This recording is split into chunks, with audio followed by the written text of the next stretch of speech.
The highest I got up is 5,500 meters. Oh. We started 2,800. Karen, you're good to go. Okay. Anyways, in any event, I'd like to call the meeting to order for Joint Planning Advisory Committee and Committee of Adjustment, Monday, February the 9th, 2026. 6:02. The first order of business is appointment of chair for the planning, right? Planning advisory. So I guess we're open for nominations. Jim, I'd like to nominate Don Van Galen as chair of the planning advisory committee. Don, are you prepared to stand? Certainly. If accepted by the committee. Any other nominations? Second, Don. I'll second Don, yeah. Any other nominations? So, looks like you're clean, my friend. Thank you. I don't think we have to have a vote on that, do we? No, we're good.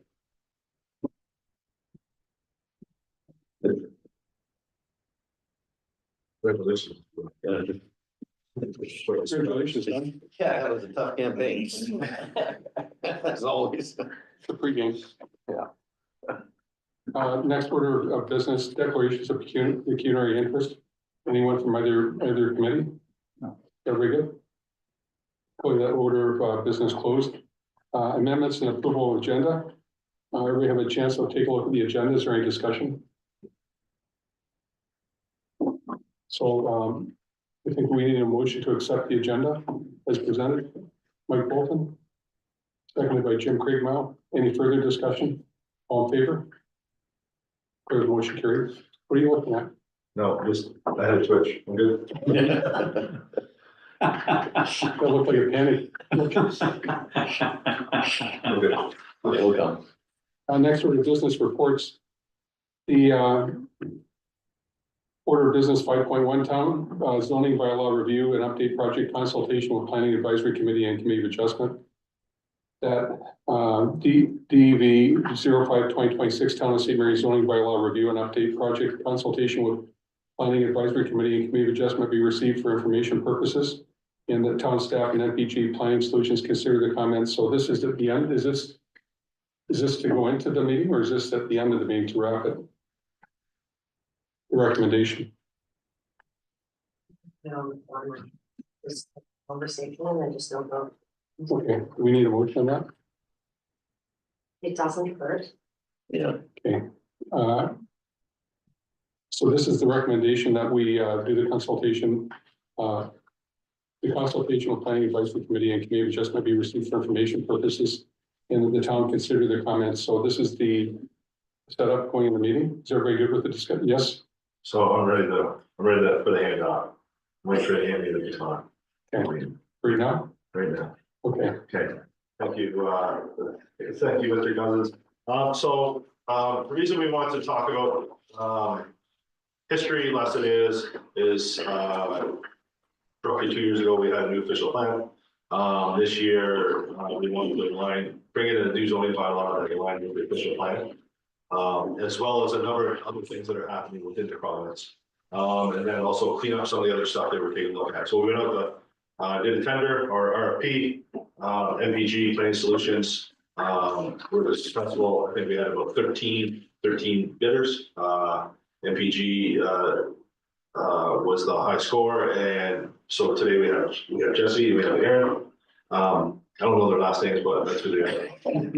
And then we have Mark Stone here as well. So kind of where it happened and where it stopped, and I don't want to take any of their thunder as well, is that they're here tonight to present. Again, it's like Jenna said, we're looking to gather information, gather comments. You'll see within the report, there are already a bunch of things that staff identified, and then basically some history lessons of things of different applications, zoning bylaw applications, minor variances and stuff like that. There's some things or comments that we need to change going forward, and that's part of this because you're the technical committee, you are the technical experts for council around this table, and we talk about the zoning bylaw. You or any of the committees deal with it first and foremost every day, just like staff does. We work in unison and we're dealing with these committee applications and stuff like that. So that's why it's important for us to have a joint meeting, because we want to make sure that we're aligning on things But again, there may be difference of opinion, we heard that earlier, and that's okay. That's okay, there's a difference of opinion, we're gonna take all the data back, it's ultimately up to council what the decision is, but it was us to provide them advice of where we are. So without further ado, Mr. Tony, you have any comments? No, let's just jump in, yeah. Okay, so I'll turn it over to Jesse. Hey, thanks, Grant. I'm Aaron Butler. This is Jesse. With NPG Planning Solutions. Nice to meet everyone. Thanks for having us here tonight. So Jesse and I both have experience on the municipal side too, as former municipal planners, working with zoning bylaws in various municipalities over the years. And so we're very excited to undertake the project with the town. So tonight really is about providing you an overview of the project, an update as to what we've done so far, and then really have a discussion, start to hear from you, of your comments. So we'll run through the presentation here, and on your agenda tonight is also the staff report from Keystone outlining the project. Okay. Next slide, please. So what's the zoning bylaw? I don't have to go through this with you folks, but of course everyone here knows what the zoning bylaw is. But there could be members of the community online watching on YouTube or watching over, so I will go through kind of the importance of the bylaw for the folks. And maybe just to help set the stage for some of the conversation today too. So the bylaw is, the zoning bylaw is one of the town's land use planning tools. It implements the vision and policies of the town's official plan. Where the official plan is a policy document, the zoning bylaw is a regulatory document. So it's more where the rubber hits the road, I like to say, in terms of the planning framework. It contains rules and regulations on a number of planning issues. Some examples here: landscaping and open space requirements of a lot, location of buildings, heights of buildings, size of buildings. That can include accessory buildings, sheds, garages, and what activities or uses that are allowed on a property. For members of the public too, if someone were, say, applying for a building permit, your building permit is reviewed against the requirements of the zoning bylaw. Requirements like maximum height, setbacks from property lines, maximum lot coverage, minimum number of parking spaces, size of those parking spaces, and so on. And another common thing we talk about at open houses and when we do consultation on zoning bylaw is severances. When someone's interested in severing their property, it's reviewed against the zoning bylaw too, or requirements of the lot, minimum lot frontage or width, minimum lot area or size. So again, that was not for you, members of those committees, but if anyone is watching online, would be helpful for you. Next slide, please. So why are we doing this project in the first place, which is a question we do get at open houses and through community consultation. So first and foremost, this is a legislative requirement, reviewing and updating the zoning bylaw. Under the Planning Act, the town zoning bylaw must be reviewed within 3 years of the official plan review, which in this case, as Grant said, was approved a few years ago, he said in October 2024. So this zoning bylaw update, first and foremost, is a conformity exercise to align the zoning bylaw with the newest policies of the official plan. Anything that's changed in the OP at that point in time may kind of also be changed, be reflected in the zoning bylaw in the implementing document. We will also be reviewing and updating changes with respect to provincial policy and provincial regulation. And pre-2024 provincial changes would be in the town's official plan. Official plan would capture those things. There could be some things that have occurred after 2024, after the OP came in, that we'll be looking at and potentially implementing in the zoning bylaw. Through the zoning bylaw review, we're also doing a best practices review and review of trends specific to St. Mary's. So we'll look at some of those tonight. We've looked at recent zoning bylaw amendments and recent community adjustment applications to see if there's trends that should be captured, tell you what we're seeing, and definitely interested in hearing feedback from these committees around that as well. Next slide, please. So why get involved? This slide is more around kind of messaging to the community on encouraging consultation on zoning bylaw, why it's important, what the zoning bylaw means to them, what it could mean to them. So, you know, some of the people we hear from through the zoning bylaw exercise are builders. They could be builders or developers that are very familiar with the zoning bylaw, work with it very often. We're interested in hearing from them, and we will. Others that we hear from might be residents that are kind of just somewhat familiar with the zoning bylaw. On the edges, perhaps they've, you know, experienced a zoning bylaw amendment or some kind of other planning act application in the neighborhood. They know what it is, kind of on fringes. We're interested in hearing from them. We do hear from a lot of people that are either severing their property or coming for a building permit or something. They might be interested in what's in it and how it affects them personally, and we are interested in hearing from those people. We definitely are hearing from people around additional residential units. There's certainly an interest on that. And of course, from you folks that are kind of, I'll say, the experts dealing with the bylaw as well as the staff.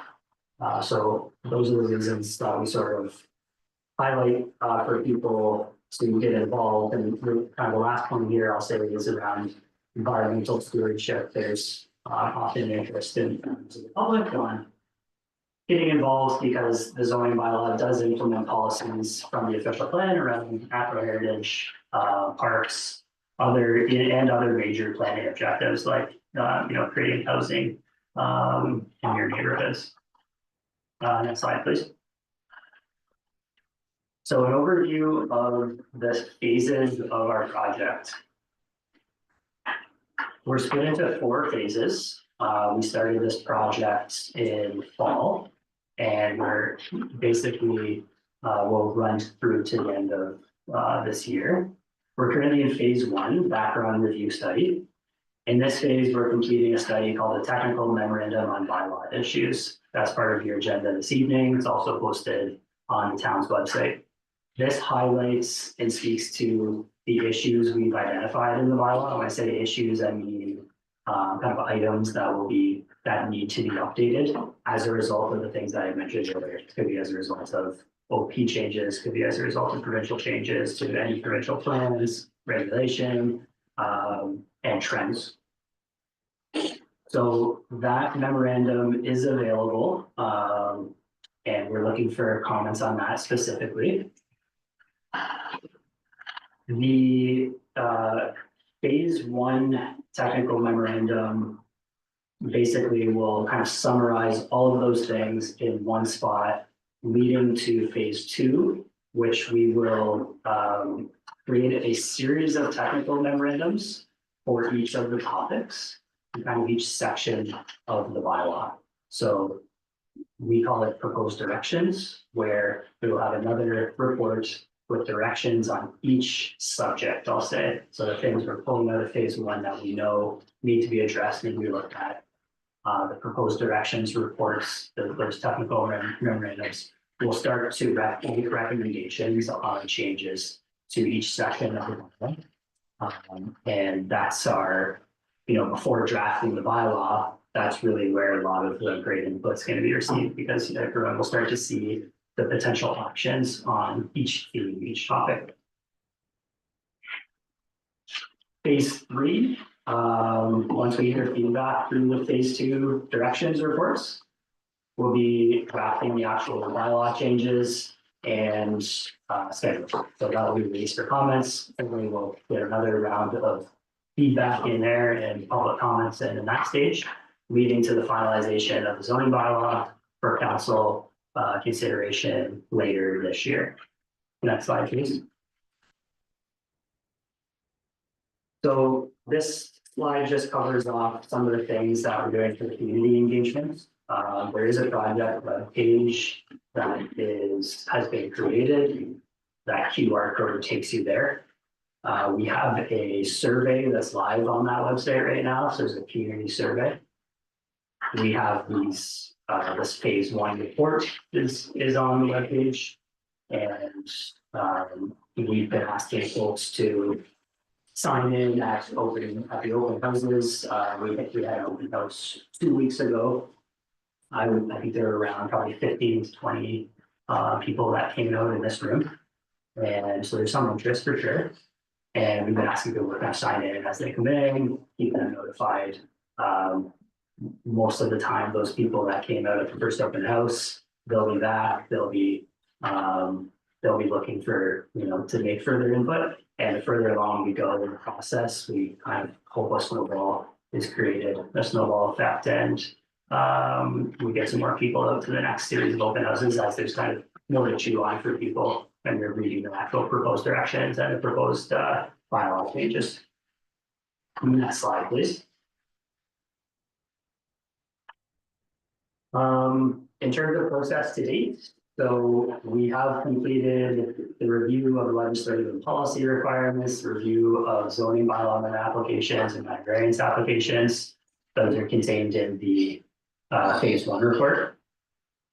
The development committee meeting, this was kind of an internal staff and agency meeting that we first had with those folks who work with the bylaw every day, building, planning, bylaw enforcement, conservation authority, and so on.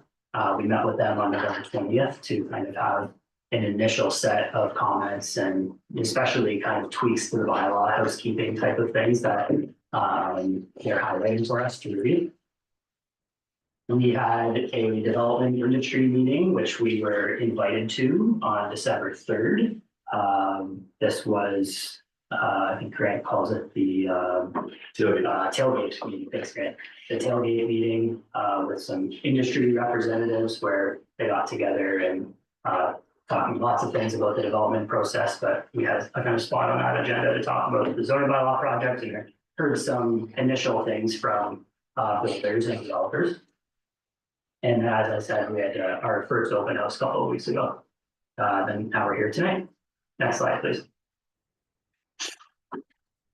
Okay, so this slide is most likely where the next 3 slides, key issues today, and then we have kind of a summary of our review of zoning bylaw amendments and a summary of our review of minor variance applications.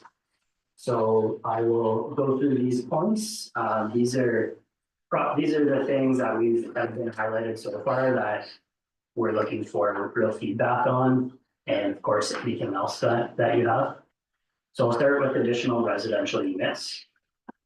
So this is in line with Bill 23, which requires the municipality to permit up to 2 additional residential units, ARUs, on urban service land. So that's land inside of the urban boundaries of a settlement area that's on both water and sanitary services, public services.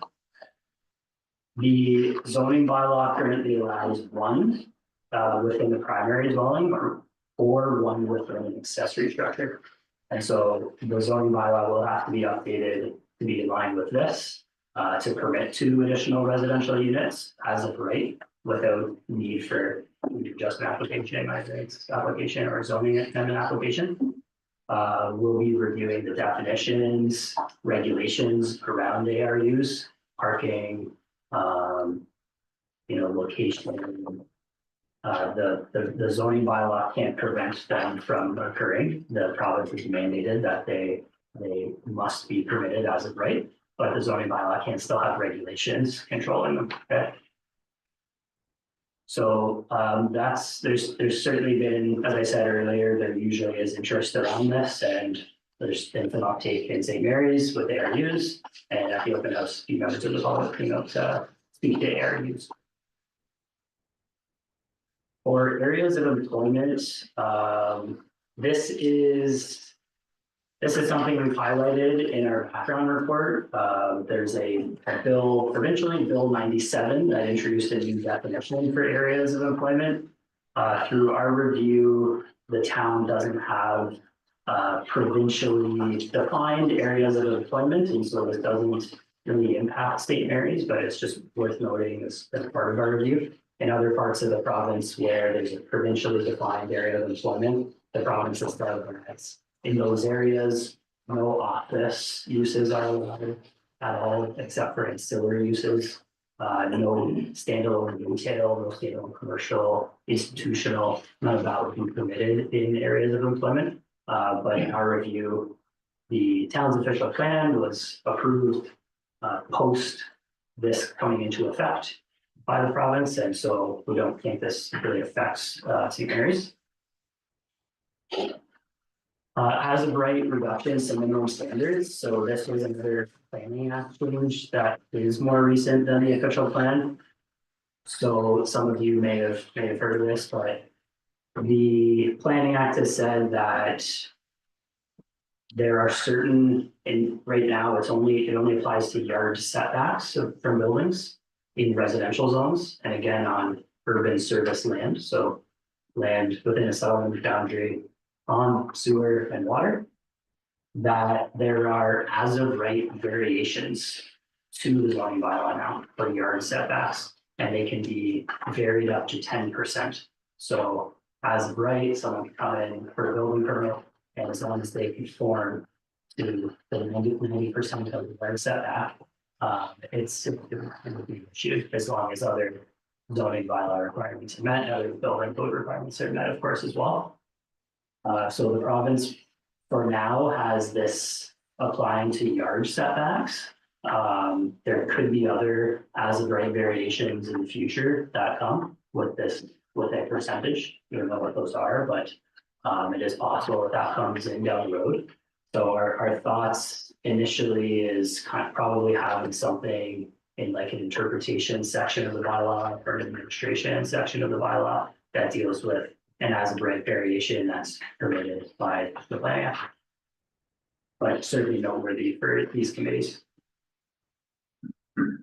Residential densities and intensification, including along arterial collector roads. Can we go back to this for a minute, Aaron? You know, we talked about this with an application, I guess a couple meetings ago as well, that you advised us to, you know, that was the context of the application as well. So we approved the application, but is this not really ambiguous still, even just putting a disclaimer in there somewhere? This is what we're talking about. My concern is that you have this regulation applying this 10% automatic reduction. Right. We prepare a new zoning bylaw, taking that into account. And then what happens if that regulation goes away? This is what Aaron's speaking to. He's really, Aaron and Jesse are starting to think about how do you deal with those scenarios. We don't have any answers right now. This is essentially brand new. This is a few months old. Don't consider that. Yeah. It'll be one of the first zoning bylaw updates dealing with this. Well, it sounds paradoxical. It sounds like it could be a trap. We could get like a double jeopardy thing, right? That's right. I mean, I just wrote a report regarding consent that's coming to the committee of adjustment. Now the zoning's been taken care of. But these are the types of questions that are going to come up. If I bring an application with seeking relief, what are we seeking relief from?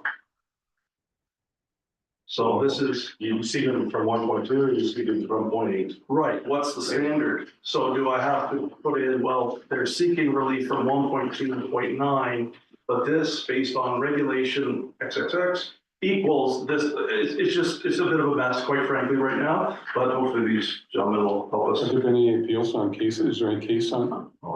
We're still, It's too new, right? yeah, too new. Yeah, nothing like that, but if I can add to that, Mr. Chair, like, thinking is not that we would build in this automatic reduction into the bylaw, like the requirements wouldn't all be dropped by 10%. And the zoning bylaw wouldn't read as if the zoning bylaw document is giving the authority to do this. Okay. It's gonna be a reference to the planning act. And the planning act, because the planning act could change still, right? So, you know, sometimes the zoning bylaw might have references to other regulation like Environmental Protection Act, or it's, you know, as amended, the EPA is amended, so it might say the planning act as amended. You know, the other way to go and for discussion is the bylaw in theory maybe could be silent on it because the planning act gives the authority, right? So it's as of right, regardless of what your zoning bylaw says. But we just thought for the reader, it might be cleaner to have that up front. But they would have to go, the reader would still have to go to the planning act to understand what the regulation is and what regulations do have the as of right variation. Right now, it's only yard setbacks. It could be height in the future, it could be coverage, whatever. Right, so, yeah, that's something we're thinking about, and as I said, I don't think Jesse, there's probably been any other bylaws that have been updated yet, that have dealt with this, so this year there'll be a number that are, so we'll be looking at those as well. Thank you. So residential densities and the bullet underneath of it, intensification. This is around consideration of zone changes to create more opportunities for higher density developments on or near arterial or collector roads. And this is taking direction from the new official plan. So it's a policy that Mark can certainly speak to better than us around location of intensification, location of height and density in proximity to arterial or collector roads. And a decision, to be made during this process on whether those areas are zoned and that there's a zone change, or are they still be subject to a zoning bylaw amendment. So interested in hearing the community's thoughts on that. Through the next phase 2, we'll be making some suggestions on that too, after hearing feedback from everyone. Anything else you want to add on that piece, that policy piece? I think we'll come back to, because that's one of those big ticket items, but I think you all know that the official plan maintained, a lot of municipalities have identified intensification corridors. They identify an area, all the lots that front onto Young Street. In St. Mary's, it's Queen Street and James, and it's 100 meters on either side. That's our intensification corridor. And as you've seen, a lot of those properties, or a number of them, have come in and they've successfully gone through the rezoning process. Some are built, some it's been successful. They have to go through the whole rezoning process. I don't think we're going to go to the point, and I don't know if many would agree ultimately, the council and the community, that we should pre-zone the entire Queen Street and James Street corridors to allow up 4 stories, 90 units per hectare. I don't think we can go that far. But what we've been talking to NPG about is, should we at least consider creating criteria that identifies where there may be pockets? So for example, I'm not thinking of any particular property. Let's say you have a 4-story apartment here, 4-story apartment 2 doors away. You have a park at the back, and then in between you have this vacant property. Should we take a look at rezoning that property? So that's something we're going to be looking to you for some input on. Yeah, thanks, Mark. Source water protection. This is an area the OP has been updated, and that'll be carried into the zoning bylaw. So likely the zoning bylaw will have, it's going to implement the source water protection plan and source water protection policies of the official plan. And we could be looking at new zones or overlays in source water protection areas that would restrict development, essentially, or restrict certain types of development. This last bullet on the left column, stacked and back-to-back townhouse dwelling units. We noted that there are no regulations or definition even for stacks. And not for back-to-back either. I think there's one site-specific zone with stacked development. And so that most likely we would at least introduce a definition for stacked townhouse dwellings, look at back-to-back townhouse dwellings as well, and should they be permitted in certain zones as of right? Where do those go, and what regulations come in around those? So that's certainly a point of discussion around this. The top right bullet, requirements for setbacks, heights, and coverage. This largely relates to residential zone standards. Looking at, are there certain residential zones that have requirements that are outdated. These are frequent zoning bylaw amendment applications, minor variance applications dealing with requirements. So definitely want to hear from these committees on that. We'll be looking at all the zones very closely, and are there tweaks that need to be made? We were speaking with Mark earlier about kind of smaller lot zones, so that have been approved recently. And smaller lot severances, and should there be a zone with smaller lots requirements, right? With requirements of a zone that fit a smaller lot. Just as one example, with that bullet applies kind of broadly to all zone requirements. We're looking at all zone requirements.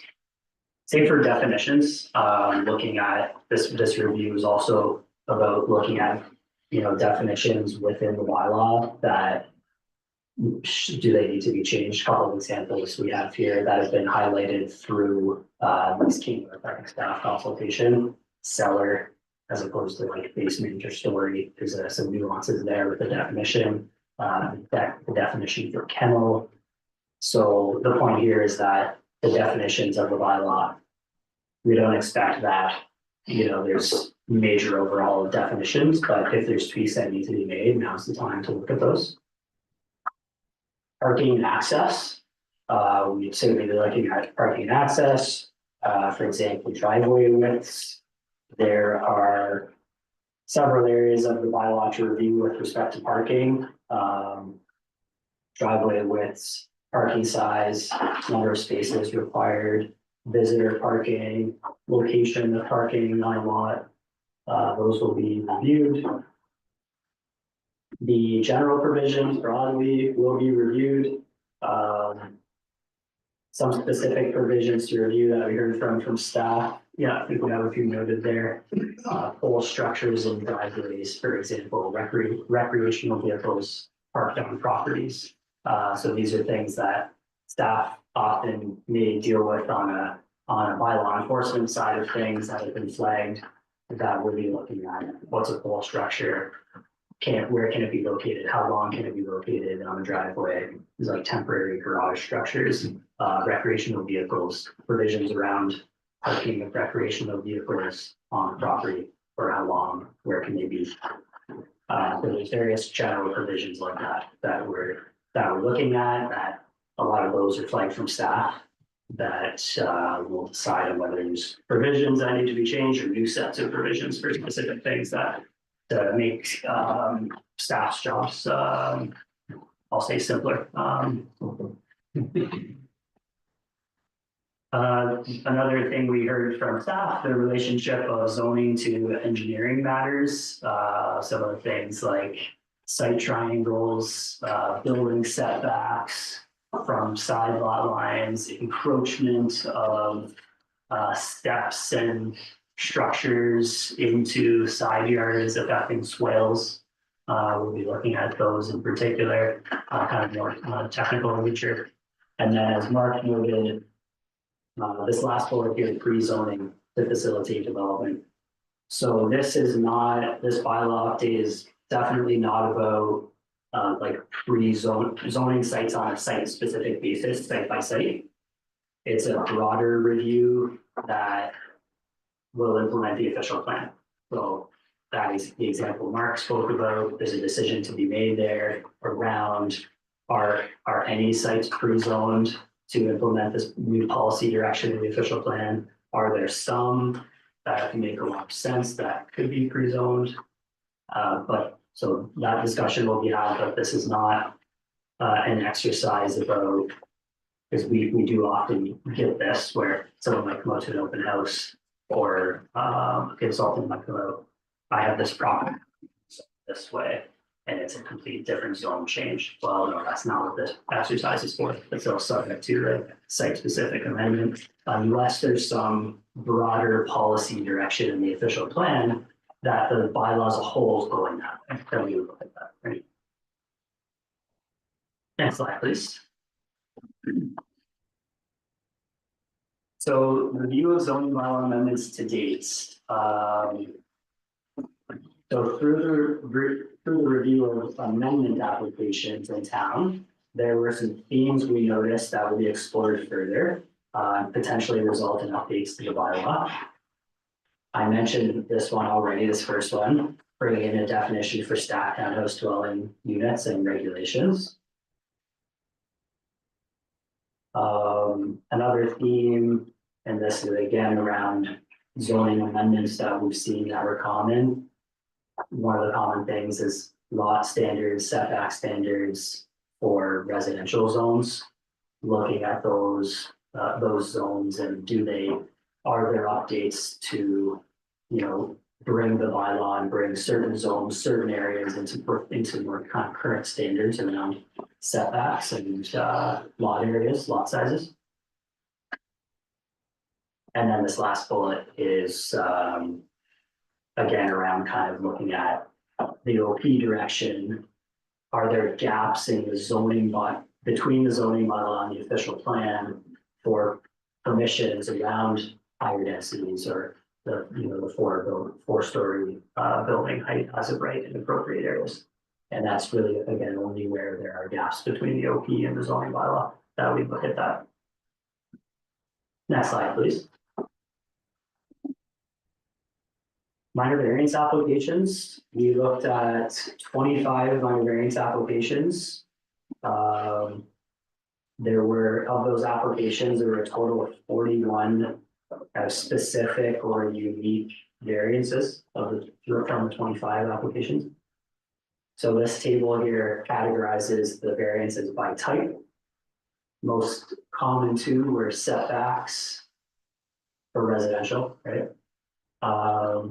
Building setbacks, and then next was variances dealing with characteristics on the lot itself that probably were associated with severances, certainly area and frontage, depth, and landscaping requirements on the lot as well. So those were very common, those two, more common than anything else. The others were here and there, right? Parking. There were these 5 specific associated with the consent application, enlargement of non-conforming use. So setbacks and other lot variances for area, frontage, depth. This goes to, even with the zoning bylaw requirements, looking at zoning requirements. This goes to the zoning bylaw amendment applications, where most often you're looking at specific lot area or setback type provisions. So are there zones that are outdated that need to be reviewed and looked at? Okay, so that summarizes where we are so far and what we've been doing. Mr. Chair, I'll turn it back over to you. The thought grant is just if there's general discussion, questions. Yeah, so we can do a number of different ways. So we can use that one slide, I think the third last slide, if we want to use that maybe as a map. If you want to go through each area, go through each line by line on the third last slide. That's the one that Aaron spent most of the time on. If we go through that line by line, and like develop conversation based on that, right? So that might be the best part to start. I mean, if anybody has any questions or any, want to get down any rabbit holes, the time to do that. So, Yeah, the only thing I would add is, you may have come to this meeting thinking you've got to come in with, well, we got to deal with this, and this is how we have to deal with it.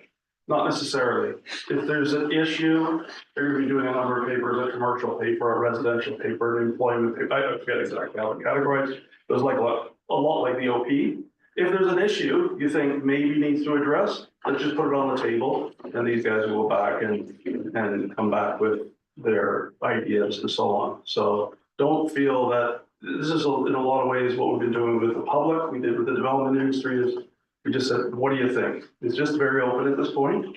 If you have some very specific recommendations or concerns or what have you, or parts of the bylaw that you'd like to remain the same, that's also important. This is what we're here for. This is very open and hopefully informal. Can I ask a question?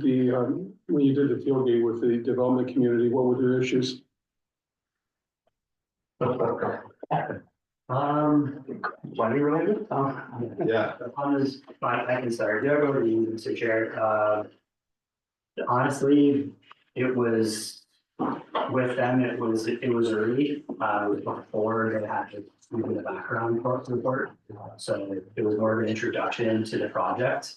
But, so there were only a few comments. One of the things we heard was about the stack townhouse definition that was brought up through the development community, that, it's not in the bylaw, so if you had to do anything like that, you have to go through a zoning bylaw amendment. At least the definition for it should be in the bylaw, that's, so it's a defined use in the. That was brought up. And most of the conversation, I think, other than that, revolved around the, Grant's conversation around development process, building.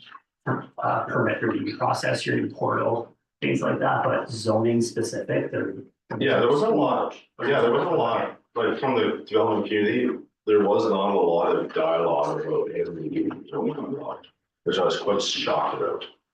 Like, so the tailgate it's 3 hours, not everybody knows what tailgate is, so it's like 3 hours, and we talk about everything about building development within the town of St. Mary's, either previous year or going to the next year. What do we need to change? What do you need to fix? What do we need to fix? We have that two-way dialogue about what we can do better and what they can do better to make sure that we have a good relationship at the end of the day, right? And so when we started talking about these challenges here, sort of not these challenges, when we started talking about the zoning bylaw, there was not a lot of in-depth conversation about it at all. And I was quite shocked about, because we were expecting, hey, reduce the side yard, reduce the front yard, move the garage, do this. And we were expecting comments to be a lot more like technical nature, and they just were not. Yeah, but they didn't know, to Aaron's point, they don't know what they don't know, so now they know, so they'll do the pre-work and probably come back exactly with what you're saying in the community when you talk to them, because the sensitivity, I think, for the community is that the province wants more densification, more infill, more concentration around existing services. But then you get this whole NIMBY response. We've seen it with committee of adjustment when we do these types of things. So was there any pushback on that at the community meeting? So during the open house, there was not a lot of that dialogue here. Like it was, like when we talk about the open house, there was lots of people just what we call caretaker, hey, what's going on? I saw this newspaper, that's great, whatever. What's going on? What are you gonna change? How's this? Thank you. But there was a lot of people just saying, hey, this is my lot. And what I want to do, I want to put a house here. You think we can? It was very site specific, very site specific on to them on what they could do, how they could leverage this process for some of the stuff to do. Good question, Bert. Well, I just like speaking to the whole process. I think a lot of our developer community in town is still very greenfield specific, and like, yes, a lot of the applications that we get are about infill and density, and yes, should our community be doing more to make them more appealing? Yes, but we're still not doing a bunch of it. And for a lot of it, it's still done by the individual, not necessarily a developer, right? Exactly. So they may not be speaking to the same reality that somebody putting in a minor variance as an individual building on their own lot. I don't know how you coax that out of the public more actively, but I mean, Grant's interaction kind of speaks to it. I have this lot. I'm an individual. I'm not a developer. What can I do with It it? was from those people that came forward, it was not the development community either. Yeah. But I think the chair is, you're absolutely right. They don't have anything to comment on yet. And so when these papers come out, and hopefully when we present this to the community, like ARUs, additional residential units, people hear about them, but when they actually see some meat on the bone, this is what could be in your neighbor's backyard. That's probably when we'll start to hear those comments. And we want to hear those comments because this is going to be, I mean, they are permitted as a right. So it's up to what we're focused on right now is what are those regulations? And we're going to have to deal with that. But it will be dealt, I think there'll be more specific responses from the public on that issue, for example. Once they understand. Once they understand it, they need to visualize it like most of us. Ray, you were talking about questions about process and especially when you had your tailgate with the developers, I'm wondering if, and perhaps the ones that you need to be talking to weren't there, because I'm thinking about the developers that were not necessarily successful in their applications over the past little while. When I said, okay, I just found it just too much. Are there things that we should be doing, and maybe we should be asking the developers this question specifically, to improve the likelihood of their project being completed? Whether it's shortening timelines or just being a little bit more upfront about me. I know you've done a tremendous job shortening all the consultation before it gets to our committee. Right. All the check marks are usually there, and it never takes more than one meeting for the committee to make a decision for the most part.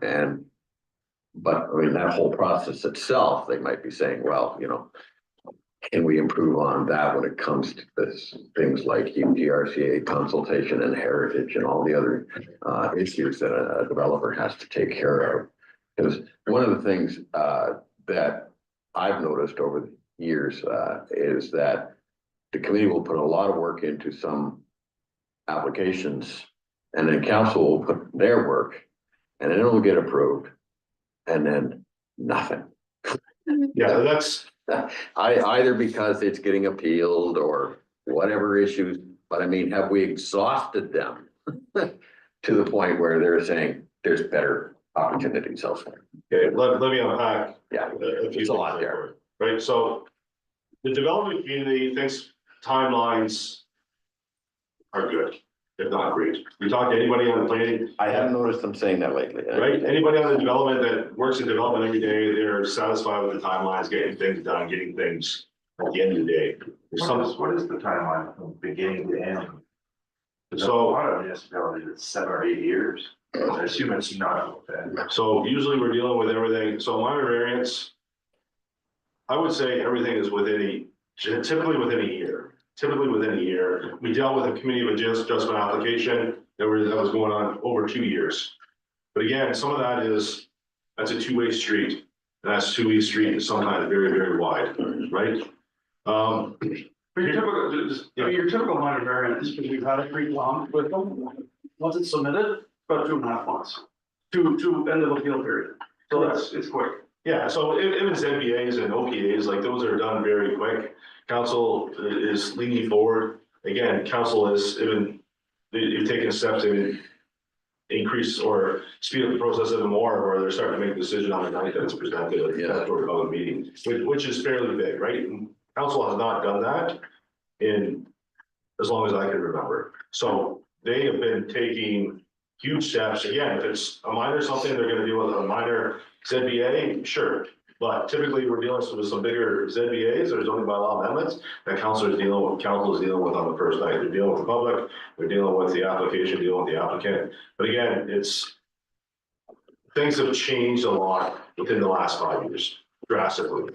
Like how we're dealing with development today compared to 5 years ago, like we were never even taking a look at these smaller houses on smaller lot at all. I remember some of the stuff that Mr. Walker went through, and Mr. Boston went through, and all these other challenges where it just not passed through the committee. It did not pass a number of things, but things have changed. A lot of things have changed certain that time. So where the chinks in the armor are the non-developer led applications. That's where the challenges are. Because there's things that we need on that application, because we can't accept something on the back hand-drawn facsimile. Oh, that's gonna cost me money. Yeah, it's gonna cost you the money. And so there's some stumbling points there, right? Again, we ask for anything. We ask for a scope PGR, plan justification report. People go, Right. where do I find that? Can I go to Staples and buy it? No, you cannot, right? So again, there's that coaching piece. People don't want to spend money. They just want to push on the ground. They want to build that garage bigger. They want to make that driveway bigger, or they want to put that apartment in the basement or whatever. That's all they can focus on. It's not about that piece in between. And we're trying to do a better job of coaching those people through that application to make it more seamless. Because if not, it pushes a lot of the economy into the underground. right? And that's what we don't want. So that's largely in the background as far as the Correct. zoning bylaw. Yeah. I'm just asking the question, is this an opportunity right here? We have to do this comprehensive zoning bylaw. Is there an opportunity here to make the process better, cheaper, faster, more user planner, or pardon me, developer friendly, So, and ultimately avoid OMB appeals or appeals? so the easiest way to deal with, to make it quicker, is put everything you want in the zoning bylaw. As a right, Yeah, and that's gonna speed everything up, sure. right? And again, that's not always the way it's gonna happen. Well, that will lead to a lot of appeals, but that will lead to a lot of appeals. It would, but Yeah. at the end of the day, a lot of times they don't realize what they need till they need it. Yeah. Meaning, oh, I wanna build this house, I wanna build a stacked town, or I wanna do, like, we're talking about a lot of, I'm not gonna say innovative, but new ways of looking at things by stacked towns, back-to-back towns, something the town has not really seen before. Right, and so when you start widening their lens on what they can do in those situations, they're always looking at density, they're always looking at, hey, what can I do to increase density? What can I do to make sure that we can have more homes and more homes for people and have better ROI on the return, stuff like that, right? So a lot of times they don't know until they don't know, Right. which is a challenge, so. I would just add, the process is quick compared to other municipalities. What the zoning bylaw can do, so for example, in some of these zoning applications, very recent ones for smaller lots. We had a lot of back and forth, this makes sense, this is new stuff, these are small lots, they're reducing setbacks, the backyard's very small. There's a lot of back and forth and a lot of thought that had to go into it. These guys are gonna help us create a zone or zones that sets the standard for those types of lots. So when somebody comes in, we can say, well, no, here's our new zoning bylaw, here's the standard, meet it. That doesn't mean they may not come in for a minor variance if they can justify it. The same thing for the development industry. The process, in my view, is still relatively quick in St. Mary's. Yeah. But if you can create certainty, here are the standards, because a lot of the time we're talking about parking, we're talking about setbacks that are outdated. And so can we speed up the process demonstrably? No, but if you create certainty, then you can make the process more efficient. Yeah. Only time you can speed things up is if you start to look at pre-zoning properties. Right. And one of the other situations that we haven't talked about is you may recall that on the highway commercial properties, now residential so you could have a mixed use, they become mixed use sites. So should we be looking at pre-zoning some of those sites? It's not as simple as just pre-zoning those sites because you may still have planning or other issues that you need to deal with. But in some municipalities, what they do is they'll pre-zone a site to allow for a use, but they'll put a holding zone on it, a holding provision, I should say, that a traffic study has to be completed, because that's a legitimate concern. If you're gonna pre-zone a site, there may still be some issues that need to be dealt with. So you put an H on it. They're required to submit a site plan application, give a traffic study, it gets peer reviewed. We present it to council. If council is satisfied, then the H comes off. It's not a full rezoning process. So in those cases, we may, it's not one brush. There are a number of ways that we can tackle the issue that's a legitimate one.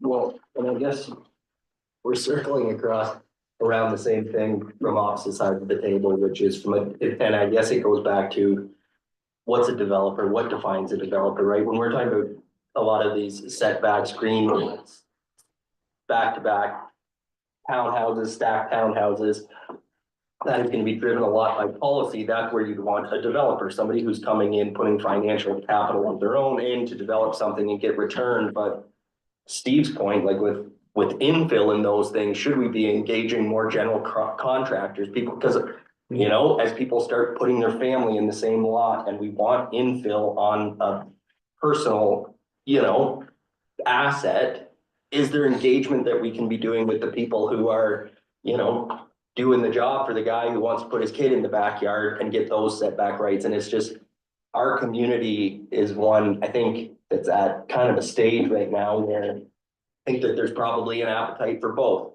We still have green spaces that we can infill, but are we engaging the right people and how we can shrink some lots that are already, in developed areas and get some more creative housing solutions built? So just to add on to some of that, because So every year we do tailgate, every few years we do the realtor tailgate with all the Okay. realtors, right? Mhm. So part of my email list that I pushed out, when I pushed out the open house, when I pushed out all the zoning bylaw. It includes all the realtors. I think there's 140 some odd different contacts I pushed out. The open house to, the survey to. But again, those are the people that are in the weeds every day with the people. Usually we get a lot of good comments from the realty community saying, hey, you know what?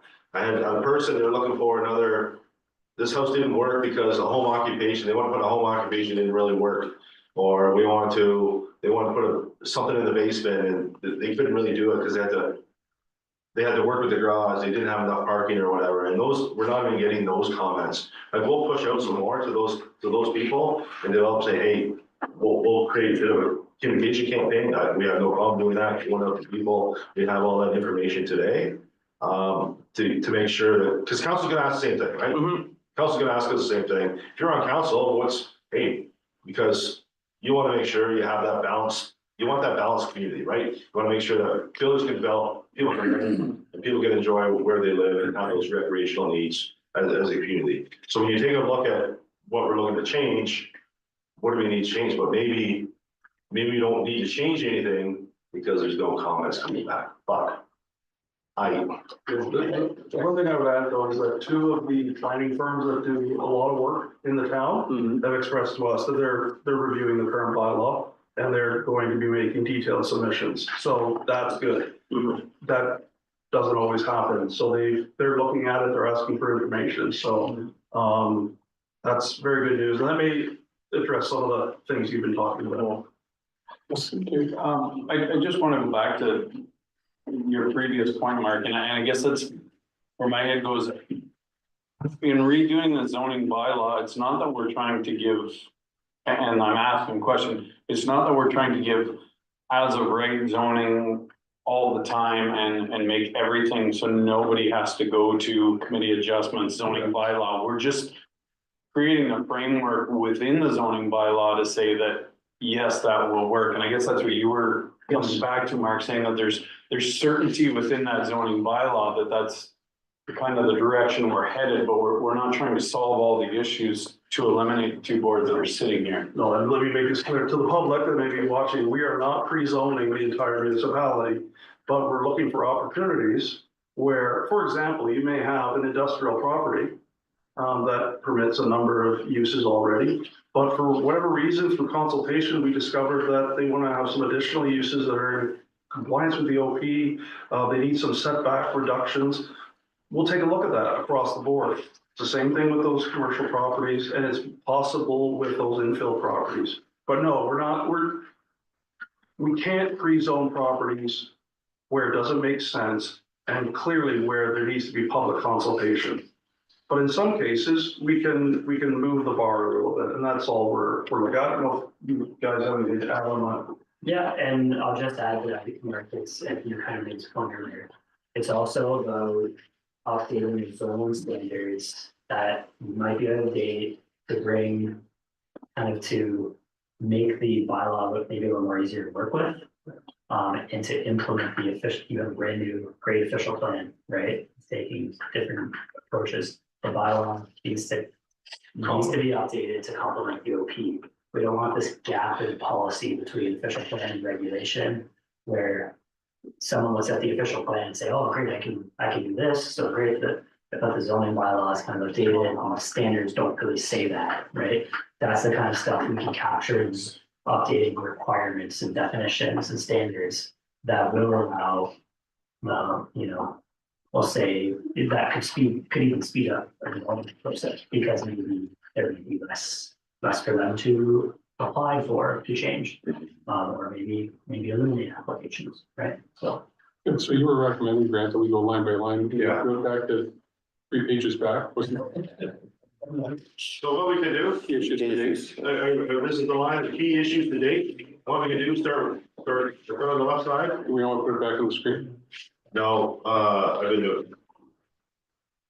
It makes it challenging to see everybody and see the conversation, I see. so we can just work off our Okay. thing we have in front of us. That way everybody can kind of see what's going on in the screen. I don't know. Go from there. Good. So any comments on ARUs, additional residential units?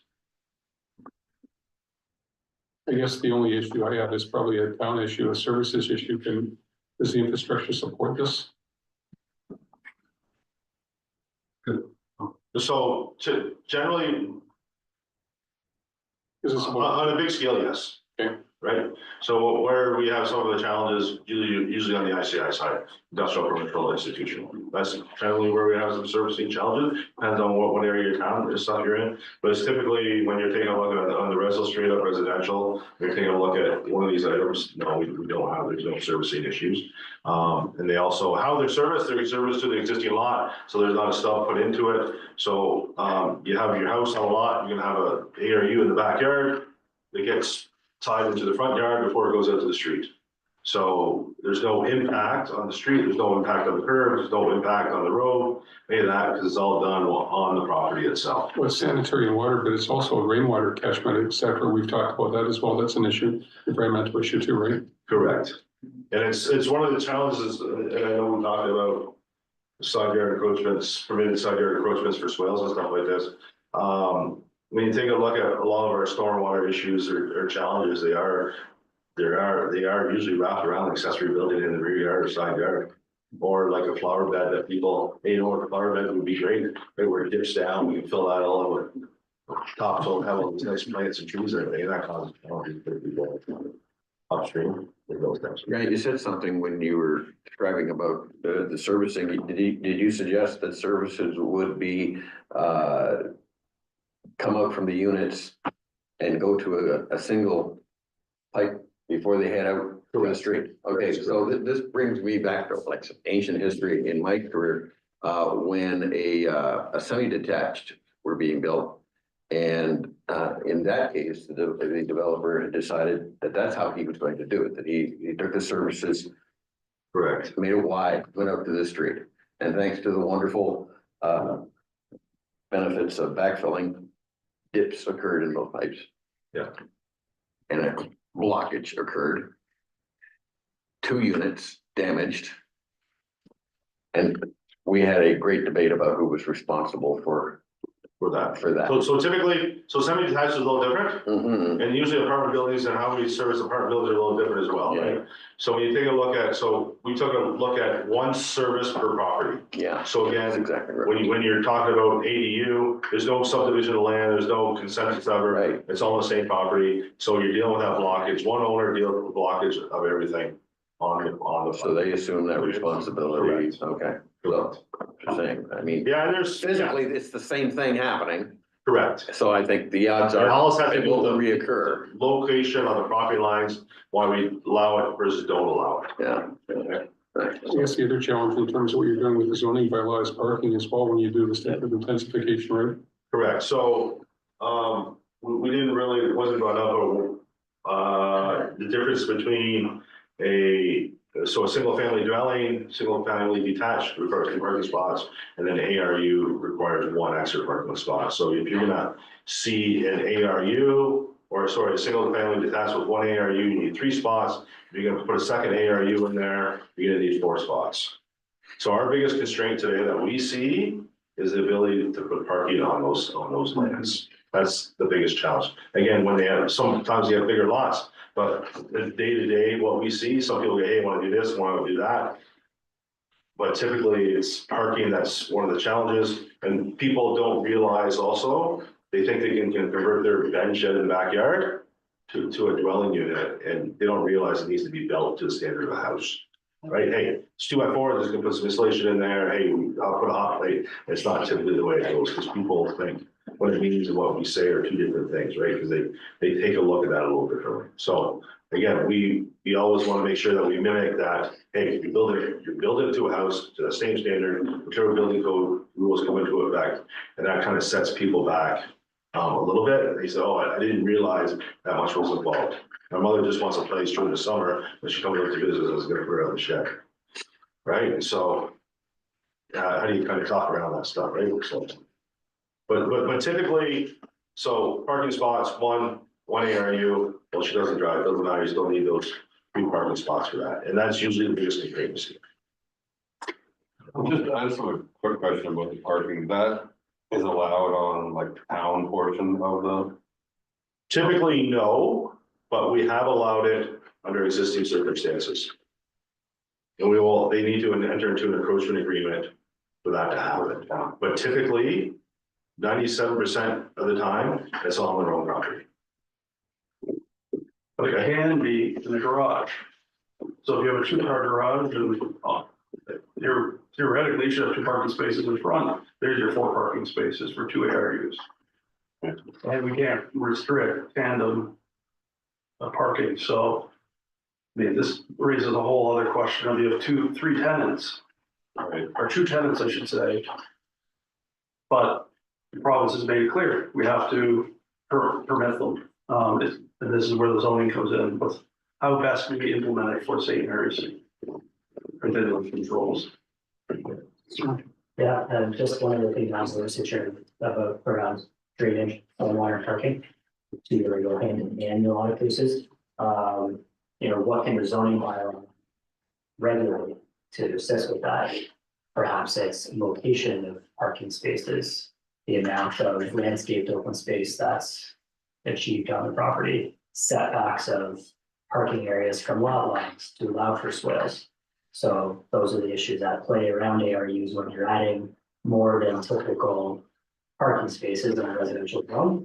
We'll be looking at the general provisions for ARUs to have certain things in place for basically landscape open space requirements, looking at those to determine, you know, so that at the building permit stage, you know, the applicant can kind of submit a successful drainage plan graded there.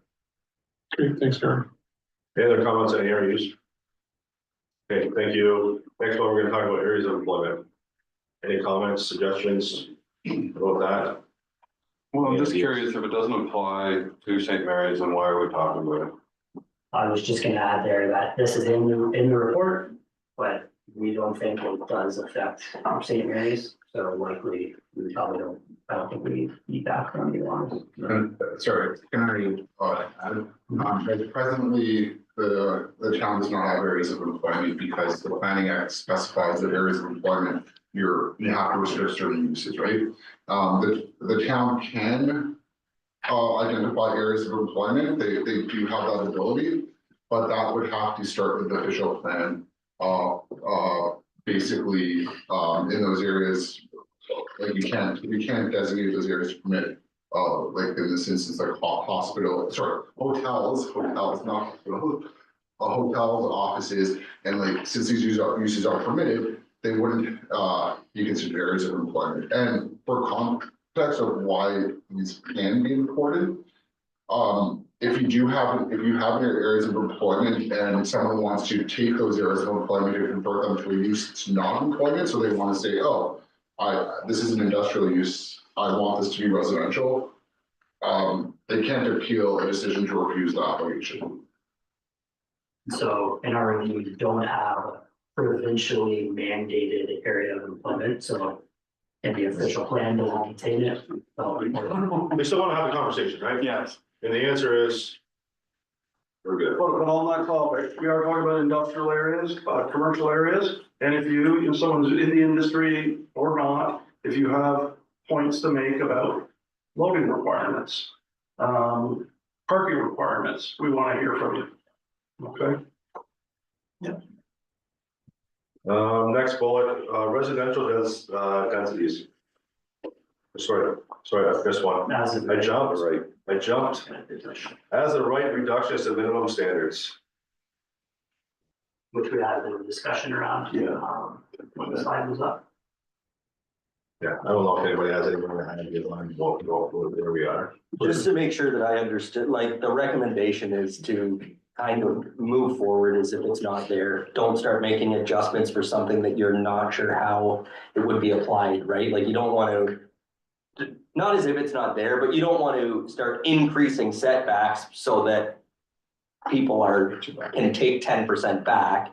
Like, that wouldn't be good planning practice. I'm assuming it's to stay status quo, see how it plays out, and then make the adjustment down the line, like. I think it'll be a discussion between the planner and the committees in terms of how we manage it, we'll go silent. Is that what you're recommending?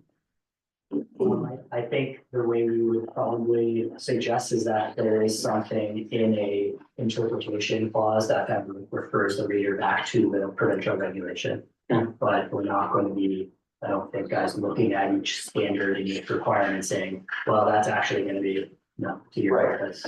Not really implementing the desire of the province in that sense. Yeah, you're upfront that it's there and that there's references to be made, but we're not making updates to zoning and bylaws to factor it in ahead of time. That would be unwise. Yeah, and sorry, thank you. Any other comments on that one? Okay, residential densities. And you could probably, screen just locked, but you could probably group that with the next one too, intensification along arterials for collectors, just for efficiency, so. Any questions, suggestions? So, Yeah, sure, so is the intention, yeah, like I'm just thinking of previous applications that have come through the fact that we've adjusted density, so is this a case then that we would through, I guess, increase that density within those R zones? Do we create new R zones along that corridor? Like what's, I guess what? yes, so there are two, one thing is definitive. We have to update the current zones, and I'll let these guys add to this, but update the current zone or add to the zone so that we can implement the OP. We have a for example, simply we have a 4-story max. Right. So we have to update the zone or create zones or sub-zones so that it's clear what the standards are. The other question is, do we look at pre-zoning some of these properties? And I don't think we're talking about dozens and dozens of properties, but are there certain pockets where it makes sense? I think those are the two things we're looking at, right? Yeah. In the review that brought this discussion up, is there, like, did NPG look at different sites in town where they could see that being applied to pre-zoning? Like, has there been interest expressed by developers? Are there specific sites that come to mind? Or is this just a practice that other communities are putting in place to? Sorry, can I? So in general, you don't want to go and rezone unless you're doing it in the system, right? So if a developer comes to me and says, I want to rezone this specific property, like that would be entirely inappropriate because there's a process for that, right? And that's applying for a zoning bylaw amendment application or can be an adjustment application where appropriate, right?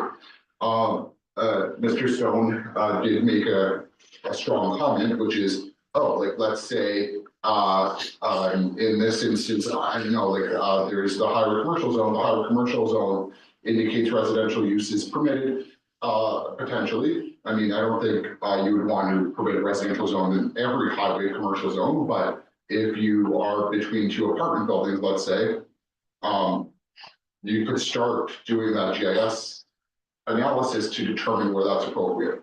But we didn't come up with a system, we didn't come up with that system yet of how to map those at this point. Yeah, we're really looking for all of your input on, does that make sense? And I think it does to at least start, but you set criteria and, yeah. Well, it's kind of like the way that you mapped it out, it specifically speaks to the lot on Queen West across from the two new developments that's sat empty between the car wash and Napa, right? That is highway.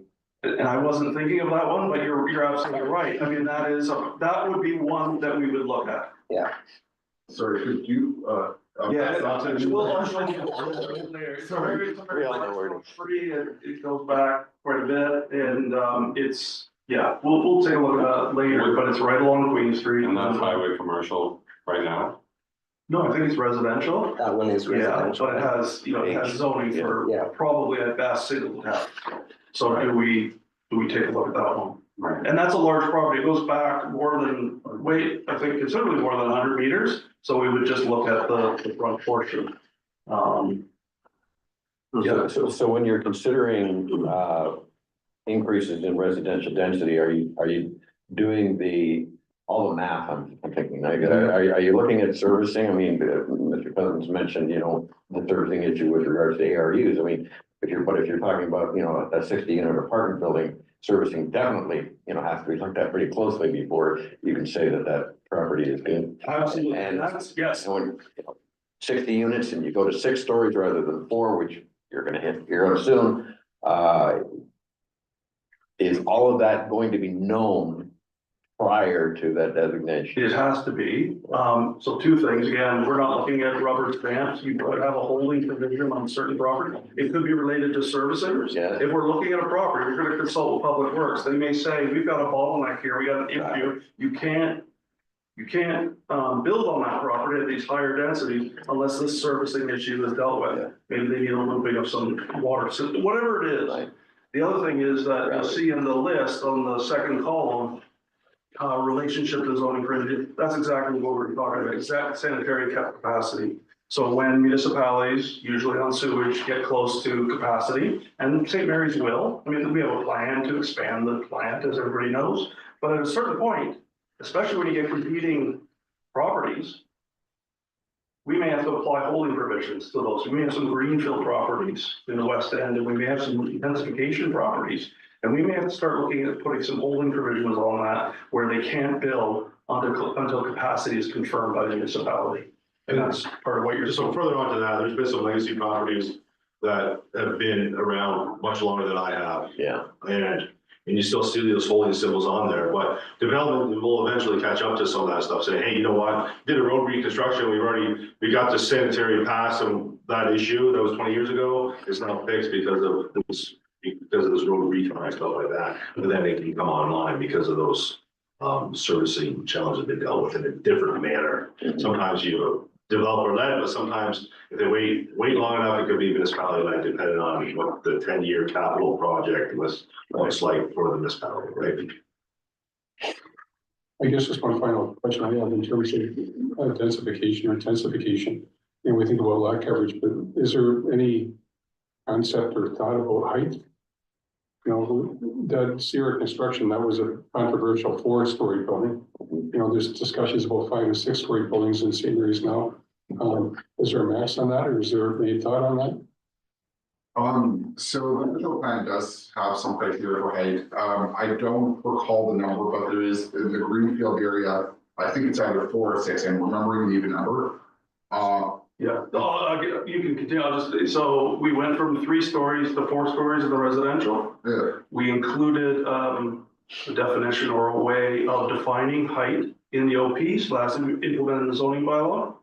And then those greenfield areas, for example, those new areas we added into the West End, there is the potential for some 6-story buildings. So, yeah, so that's just clarification. And in terms of pre-zoning, those were probably, I mean, a lot of times with the brief. So the thing with zoning bylaws is a lot of times it might not be best in all instances to pre-zone. Sometimes you might want to have a concept. So if you have like a very broad residential designation, or a very broad greenfield designation, you don't necessarily want to just go and specify, 6 stories and then start identifying. So sometimes it's also good to have either a concept, like a secondary type plan, or having setting the standards, and then when a development applications comes in, they know they have a standard to pick from for that property. Because oftentimes their subdivision, the zoning amendment really is very specific to their subdivision plan to the block and location. What they want. And again, I think that comes back to my earlier thought or point was that we're trying to put this stuff in the zoning bylaw, not necessarily to rubber stamp everything, but to allow us to say, yes, our zoning bylaw allows for that. We still have to do an amendment to that specific or create that sub-zone or whatever we need to do, but at least it's in there. Yeah, and what's happened with the last, let's say, half dozen zoning applications that were residentially related, whether it's a single lot or those stacked towns, that had to create new zoning standards. When you look at those bylaws, it was essentially a brand new zone. What these guys are going to do is create those zones. So there's that clarity. It's much easier for us to process those applications. to that point, and I don't know if it's come up, but like we saw it with the application on Queen Street where I just wonder whether there's value in pre-zoning things so that you're setting up the development that you want. And you're not putting a developer in a spot where they're faced with a minor variance because what they need or what they're looking to accommodate is slightly different. You pull that type of minor variance application in front of the public and they don't really understand what's being talked about or what the decision is, right? So they think it's an open forum to say, oh, I don't like this idea. I don't like what it's gonna bring to the neighborhood. And it's like, well, you've got the pretext, that's wrong. Like, that's not what this is about. This is a discussion on a minor variance to a very small zoning bylaw, and I wonder if there's value in a pre-zoning where you avoid that circumstance and do your pre-consult with the community a little bit earlier so that you're not in that position that we were in. I don't know when that was, 2 years ago, but lots of people out seemed like it was, we were making a ruling on whether there should be an apartment building there, and it's like, no, that's not what this meeting's about. We've had challenges like that with applications in the past where there's been a hotel permitted on it, a 3-story hotel, but they wanted to put an apartment building. So when you take a look at the look and feel, they look and feel the exact same way. And they were complaining about, a lot of the comments we got from the applicant, or sorry, from the public was, hey, I don't like this in my backyard. I don't like this, these people, well, did you, and how's the education piece of that? Because a lot of times people don't realize what that application is based on. What's permitted today, is it right? We're starting to change our verbiage on that when we're starting to push that application out. Say, hey, as a right, this is what's permitted. It kind of sets the stage for the public so they know a better understanding. Oh, that's permitted today, right? And so we want to change that to get some of those misconceptions. We're trying to deal with that internally on our side when we first deal with that application. So, yeah, quite frankly, in my experience, even if you pre-zone properties, you consult with the homeowner, the developer. Yeah. You get a minor variance application at some point because design comes into play.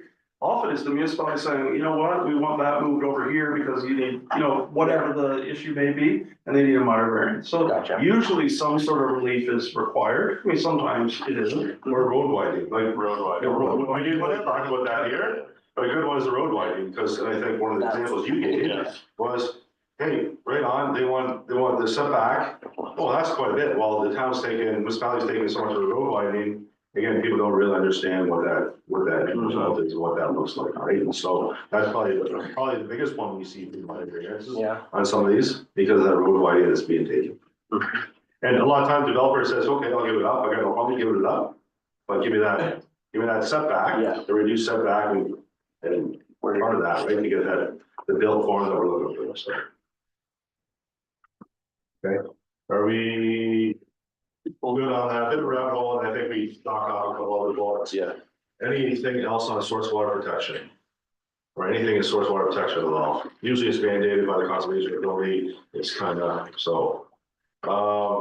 SAC back-to-back townhouses, dwelling units, definitions, and standards. So as Aaron alluded to, there is no definition today.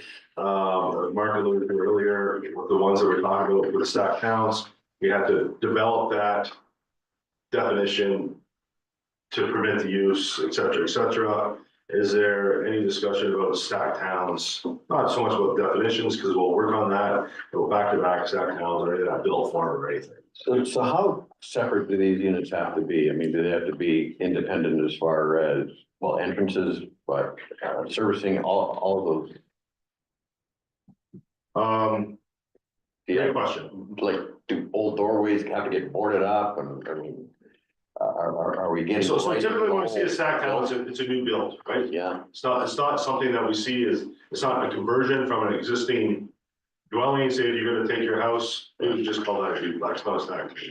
But typically you're gonna see, as a minimum for a stack town, you're gonna probably, as you can say, 6 or 8, 3 as a minimum units. So typically the services are, typically they have their own doorway, but sometimes they go inside a doorway to get the other doorway. Sometimes depending on how the developer wants to do that, right? They don't want 15 doors in the front. So what they're gonna do, they're gonna put it into a hallway and corridors and stuff like that. But again, that causes fire protection that causes use of gross floor area where it could be, say, it could be somebody's living room. Or it could be an extension of their kitchen because they don't need that hallway and stuff like that. So they all build them a little differently. As far as services, services are generally intertwined between, but again, no different than an apartment building. And you see those services. But again, they're generally condoed. Right.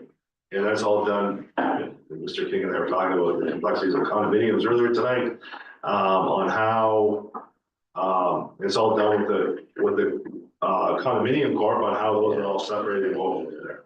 Lawyers are involved at that point, how it's all separated, but typically it's not what you see in your home, it's more what you see in an apartment building, that sort of.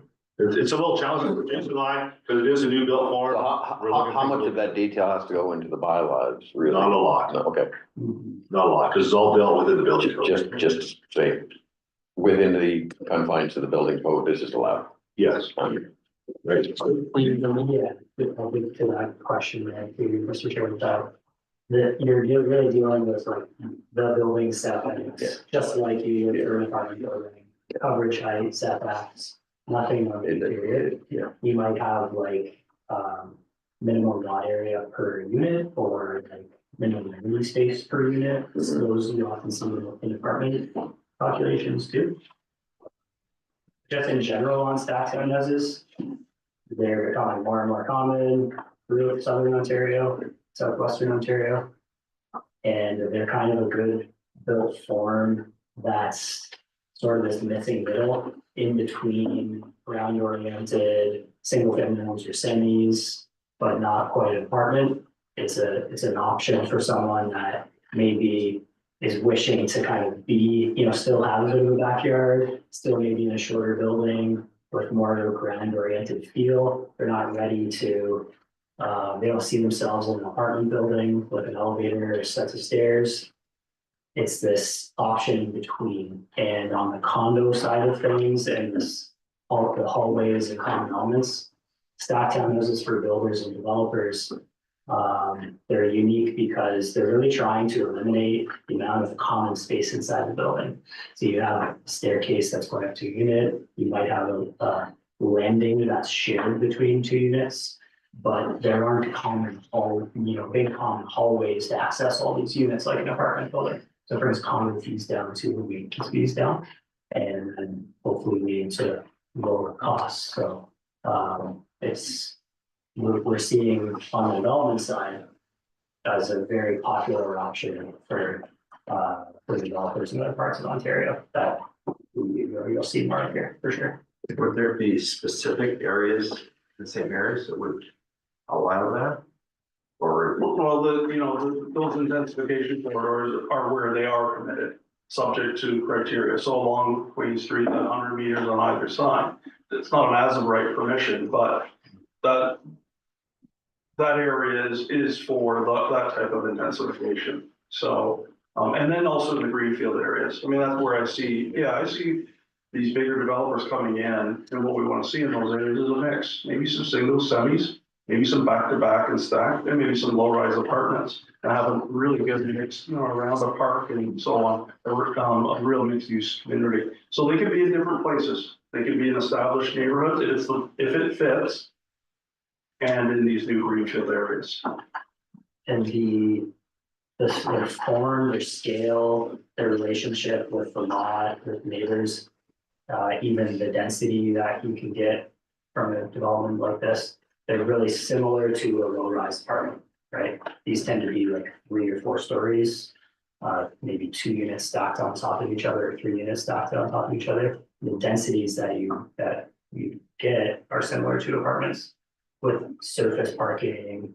Some you'll see maybe garage on the ground floor. So very similar to the scale, form, feel, compatibility as a low-rise apartment. I'd just like to make a comment about that, and it's maybe also a good option for a town like St. Mary's because, I mean, I'm speaking my own opinion that you maybe don't want to go to 6 floors, And so this is a way for us to get intensification without going up too high. Yeah, and that's why we limited it to 4. We went from 3 to 4, and I think that makes sense. In that it will allow for this higher density, but not these massive projects that can cause some concern. Right. Okay, you're good there?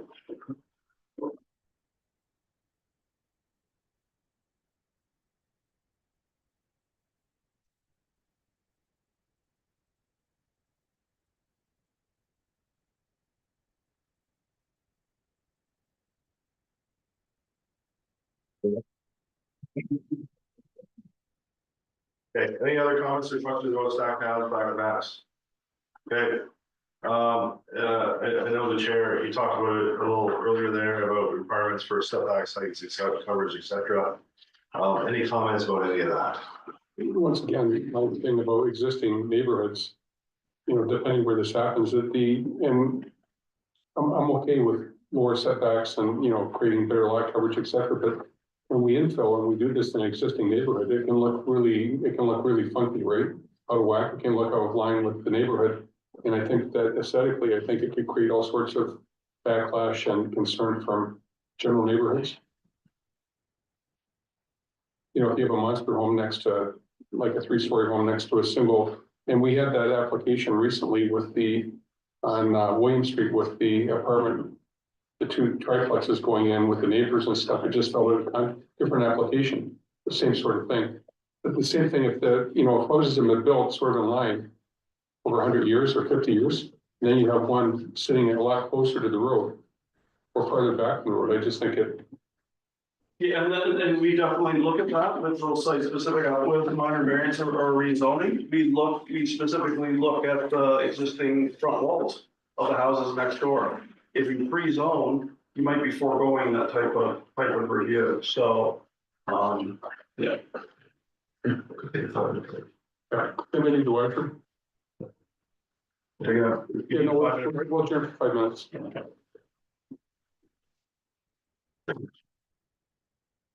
Power? The power? Oh, yeah. Yeah, so.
I'd like to call the meeting back. Grant? I'd like to call the meeting back to order. Okay, thank All you. powered up? We'll talk about it after. Sorry about that. Oh, thank you. So where we're talking about the requirements for height setbacks and coverage, and I think. I'm just talking about the consistency in older neighborhoods and the impact, et cetera, but Mark was making a comment about how you manage these things case by case. Was there? There you were. Break was too long. Oh, yeah, I was just speaking to the fact, you were wondering about, I think, rezoning of properties. Or just normal regular applications that may create a front. You have old houses on either side or in the neighborhood that are set back 8 meters, and you've got this proposal coming in at 5 or what have you. And yeah, that isn't an appropriate situation for rezoning, and that's why when we get these rezoning applications or even the committee of adjustment minor variance applications, we look at those properties, and the planners are required to do an analysis of what are the setbacks of the houses. Are they all uniform at 7 meters? Well, this one shouldn't be at 4. It should line up. You can put provisions in the zoning bylaw that require or allow for variations in the front yard based on the setbacks. You can actually tie it to other properties. Don't know if that's where we're gonna go here, but no, we need to take that into consideration because the whole point of this is allowing development that is similar to the development in the area as best as possible in terms of setbacks and so on. Yeah, that could also mean, Mr. Chair, certain other setbacks or other standards like yard interior side yard setback is one that's very common in terms of looking at something from the street and thinking of whether something's compatible or not, right? So is the interior side yard setback related to the height of the building? X number of meters for 1 story, maybe it's a little bit larger for a 2-story. Same with lot coverage. You do a bungalow, you can have larger lot coverage. If it's a 2-story, maybe it's less. Those kinds of things can control mass and scale of something. So those are some of the things the zoning bylaw can do. We haven't talked about that in any particular for certain areas or certain zones, but that's why we're doing it. Just what you said triggered an article I'd read. Something that's happening in Toronto is that people aren't going up, they're going down. There's a lot more living space, like more than 1 level below, a basement below. Called iceberg homes, right? Yeah, iceberg, exactly. Is that something that we should consider doing some limitations on? I mean, it's definitely gonna have some challenges with regards to servicing, I'm thinking, but. Yes. I have not seen kind of more than 1 story down, Right. but you do sometimes see the setbacks relating to the edge of the building. So, to prevent a building from going down and then under. Yeah. Right, down and out into a yard. So you could still control that, especially in the front yard where there's servicing implications. I mean, you expect it in commercial, but almost in residential, it just seems. Yeah, 3, 4. It's not gonna say 4, but at least 3 levels down. No, I know, I was in Toronto where there's a basketball court underneath the backyard. They got these enormous garages, they're off, I mean, it's crazy. Don't you want that kind of thing here? Somebody with a question? Yeah, I had a question. As we can maybe get further along, one of the things I hear from the public a lot is because, they're not dealing with zoning bylaws all the time and they see something, and they see 7 or 8 amendments. And they think, how can you ever allow 7 or 8 amendments to get past, and I mean, just recently we had one where town took 5 meters off the front, so, and then even when they do that, that affects lot coverage. Instead of 70, it was 72. And when we're done all this, might that total number decrease, or will there be more explanation when it's written up as far as? You know, You know, I have a question for you first. So is this seven or eight, like variances or 7 or 8 amendments? Like, It's probably gonna be either one. Either one.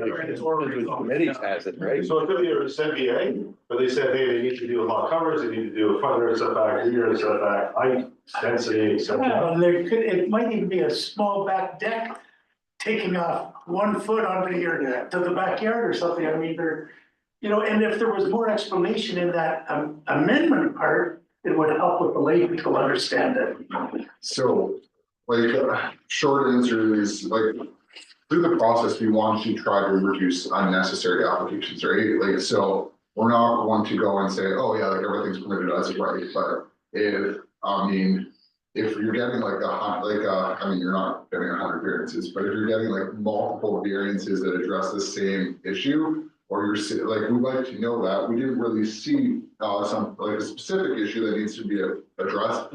But the idea is you don't want to send the same application to the committee when it's persistently being approved in general. So. Yeah, what I would add to that is if after the new bylaw comes into effect, and then we get a minor, and I'm just making an example here, not setting a rule for later on, but you have a single detached lot and someone comes in after the new bylaw is in effect with 11 variances. We're gonna be like, what are you doing here? We've set a new standard for that zone. It's a legitimate comment by the public saying, what are you doing? You have a zoning bylaw that's set in, it's established to set the rules. And now you're allowing Joe Schmo to change it. Part of the reason is that the bylaw is old. It's old and it needs updating. And the idea that Jesse was just saying is to update it so that we can eliminate a lot of those variances, but also hold firm on a lot of the standards that are going to be set and just say, no, that's the standard and go, and we'll deal with that usually at pre-con. And it might be maybe because the current bylaws are old, is that sometimes I say, oh, when I first started this, I should have started to keep my own record of, gee, this one come in and it's supposed to be 3 and we allowed 1.8 meters on the side. And, you know, you get, oh, what's the last one we did? You can't remember anymore, you know, what that trend or what we've done. It's a fair comment though. We'll consider that as we go forward. This is, I have a comment related to this or a couple questions because it seems to me that all the applications that we get, it seems to be cutting those setbacks down over and over again. And so I guess I'm curious, is that in the future that this is going to eliminate, that's the goal, is to eliminate a lot of those. Like it just seems silly sometimes when we have a standard, and I guess some of them are old. And then someone comes in because they want to say sever and put 2 units with 2 auxiliary units. And then it just, I guess I'm confused about why this is, why it just keeps happening over and over again. In part, it's because we have 2 factors. You have an old zoning bylaw that hasn't been comprehensively updated to reflect modern development, and development has changed. The type of development we're seeing, the push for smaller lots, for example, new house designs. I mean, when this bylaw was first created, it was commonplace to have garages out front of houses. That was okay. Now we don't allow that. So there are a lot of things that need to change. At the same time, as a planner, as someone representing this town, I don't like to see lots and lots of variances. And we have those discussions with applicants. We say, first of all, take a look at the bylaw. When we pre-con on minor variance applications, Grant and I in those meetings always say, why can't you meet the bylaw? We always ask that question, and we test them and tell them they gotta come in and say why they can't meet it first. Then we'll take a look at those variances. I think the other 2 obvious reasons are intensification has been the mandate from the Browns. and supported by council, for obvious reasons. And two, it's just economics. The developer wants to maximize, the profit or, viability of their project, and often that has to come at the expense of some of these. And if they can come up with a rationale, I think the committees are fairly, okay with, sending that to council for approval. If we get 2 more units, if we get rid of 1 parking spot, or if we just push this over a little Yes. bit and kind of Yeah, move this over a little bit, we get 2 or 3 more units. And again, like what you said is council's strategic priorities, right? Mhm. Housing. Yeah. If we can move that over, do this or move that, that's what we want to hear as staff, that how do we make sure we get the yes at the end of the day? I think as the committee, when we do get that kind of request, we want to hear that it has, I mean, there was a rationale for those standards to be set. Can we accommodate it without really pushing, whatever safety standard or whatever community standard it was designed to protect? I mean, if there is no real trade-off for the community, the committee's likely going to support it.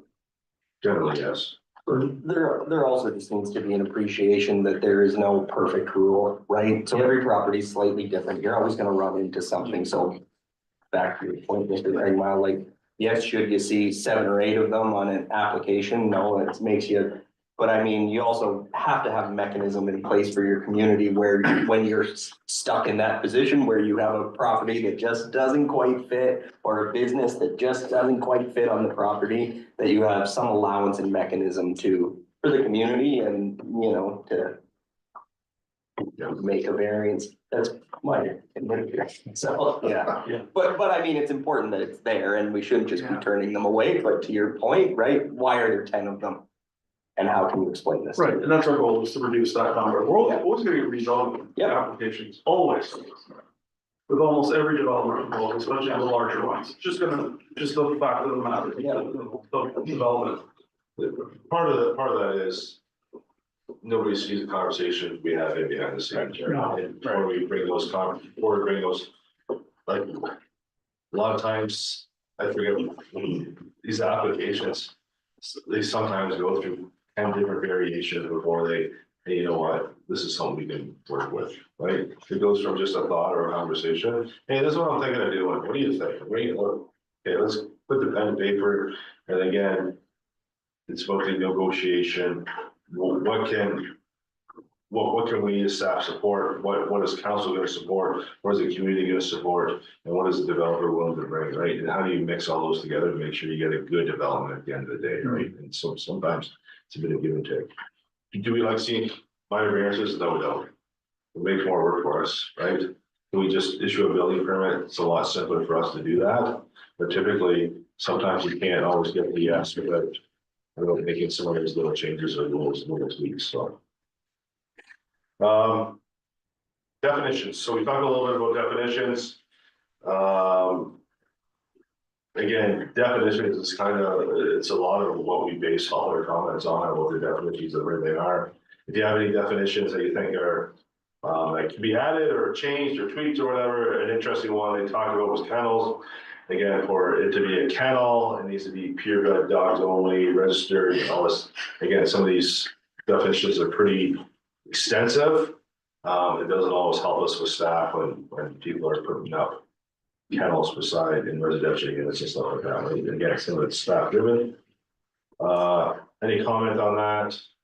Is that more about building and property standards? Is that what you're talking about, managing property standards or compliance with bylaws? Well, so yes and no, but typically yes, but if we don't have the proper definition of what that is, we can't really touch it, or we can't manage it the way that it was intended to be managed. Okay, home businesses. So we're starting to see a little more of this. More of home businesses outside of the principal dwelling unit. We're starting to see, hey, I want to put a dog grooming in my shed, or I want to put a or some of the other ones that we've had.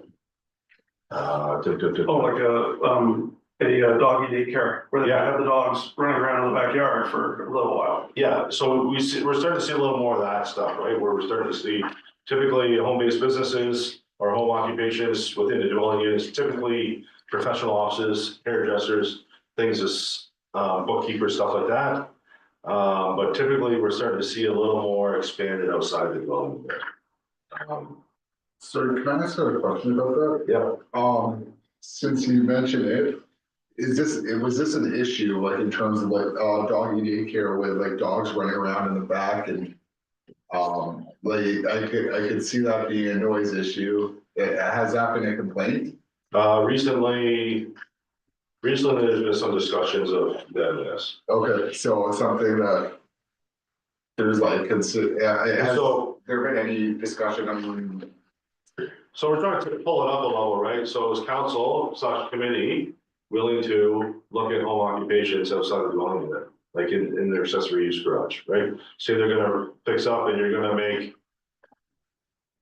Say you're gonna do some woodworking and you're gonna sell the woodworking, so typically it's not allowed, home occupations, fall into repair, stuff like that, right? We're starting to see some more of that or comments on that. The town is generally works on complaint cases only. So typically we would get more and more complaints or even more requests about, hey, I wanna do this outside, I wanna open up a small engine repair shop in my garage, is that all right? Typically the answer is no, you can't. Right, or I wanna open up a spa treatment, or I wanna do nails or whatever in my garage and stuff like that, can you do that? No. So we had one applicant, they actually converted their garage into a living space, so they can put a bit of a therapy room, stuff like that within the dwelling unit, because it's not allowed in the garage, right? I think it's the economics, I think it's the cost of rent. You know, the other thing we talked about development is the last 5 or 10 years, the economics of building and development has changed 100%, so that changes a lot of how people look at stuff. But also the job economy for people, the gig economy, you know, that people are looking at ways of making a living and making it happen because they can't afford rents as well. Right. Yeah, and to that point, like when it's just a gig job, it's like I can't invest in monthly rent at this 100%. expense. And just as the community if the community is making room for it, which I think there should be to some extent, I think parking is always the thing that comes up, right? Got a hairdresser across the street and I've always got a car parked. This isn't me. I don't have this. I'm just using an example, but right, it's a busy. They've got bookings every day from 9 AM till 5 at night. There's always a car in front of them. And back where I wanna park, when I would pull my car out of my laneway, Yeah. there's always a car right there, Yeah, and I've heard that one a few times. right? And so, And yes, there are a bunch of dogs not too far away from where I live. so that's kind of being talked about a little more, we're starting to see that a little more. Next point is parking access, driveway width. Any comments about that? It's never ever wide enough, they always want more space, they always want mega driveways, if they can have their own driveway across the frontage, they would be happy, and I'm not sure if that would be enough at that time. Right? Well, we'd only ever have to build rollover curbs, right? Yeah. Yeah.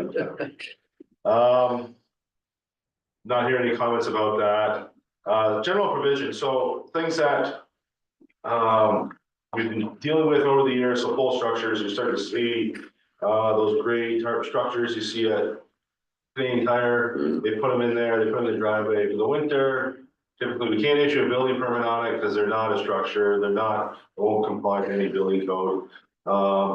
But do we need to put any parameters around that? So typically, you see them go up in the fall, you go come down in the spring, they don't always come down either though.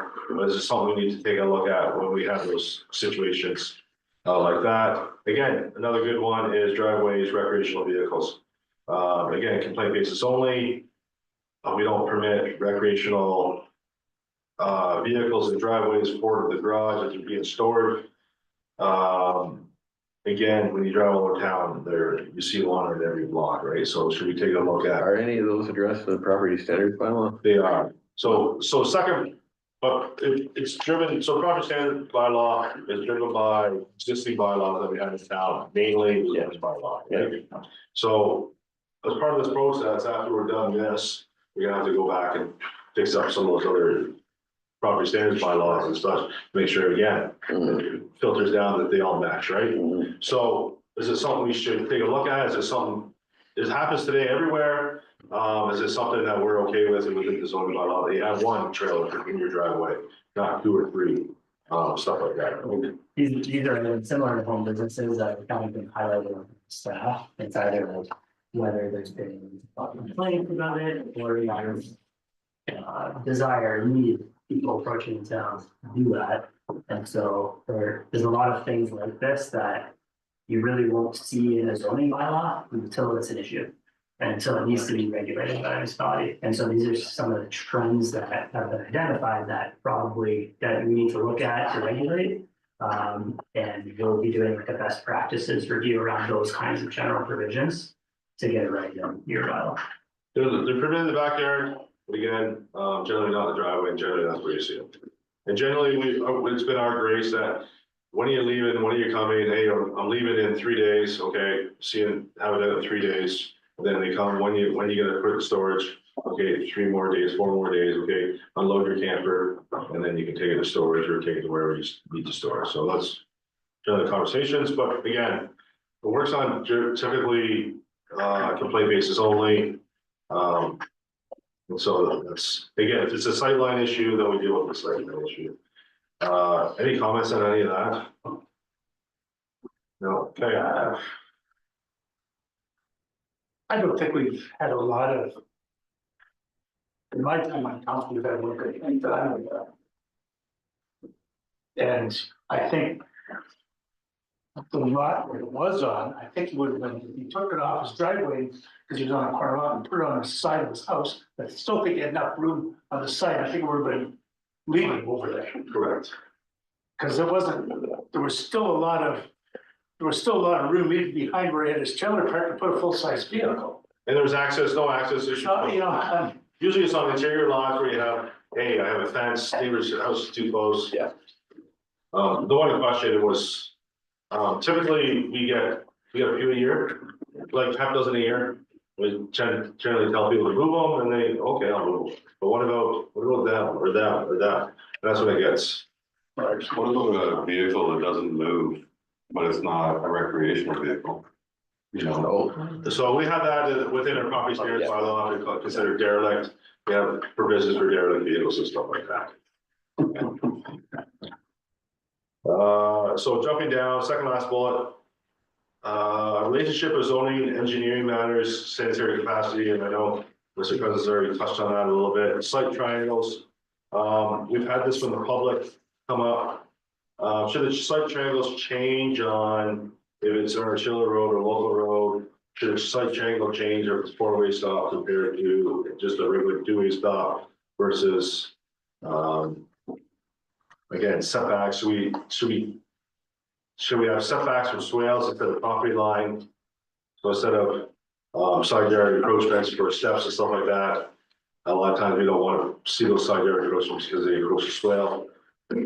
We want to make that something a little different, permitted as a right, or permitted encroachments into side yards, provided they don't touch the swale, et cetera, et cetera. Take a look at that. Any comments on that? I think the site triangle thing is a passive safety thing. I think it's really important.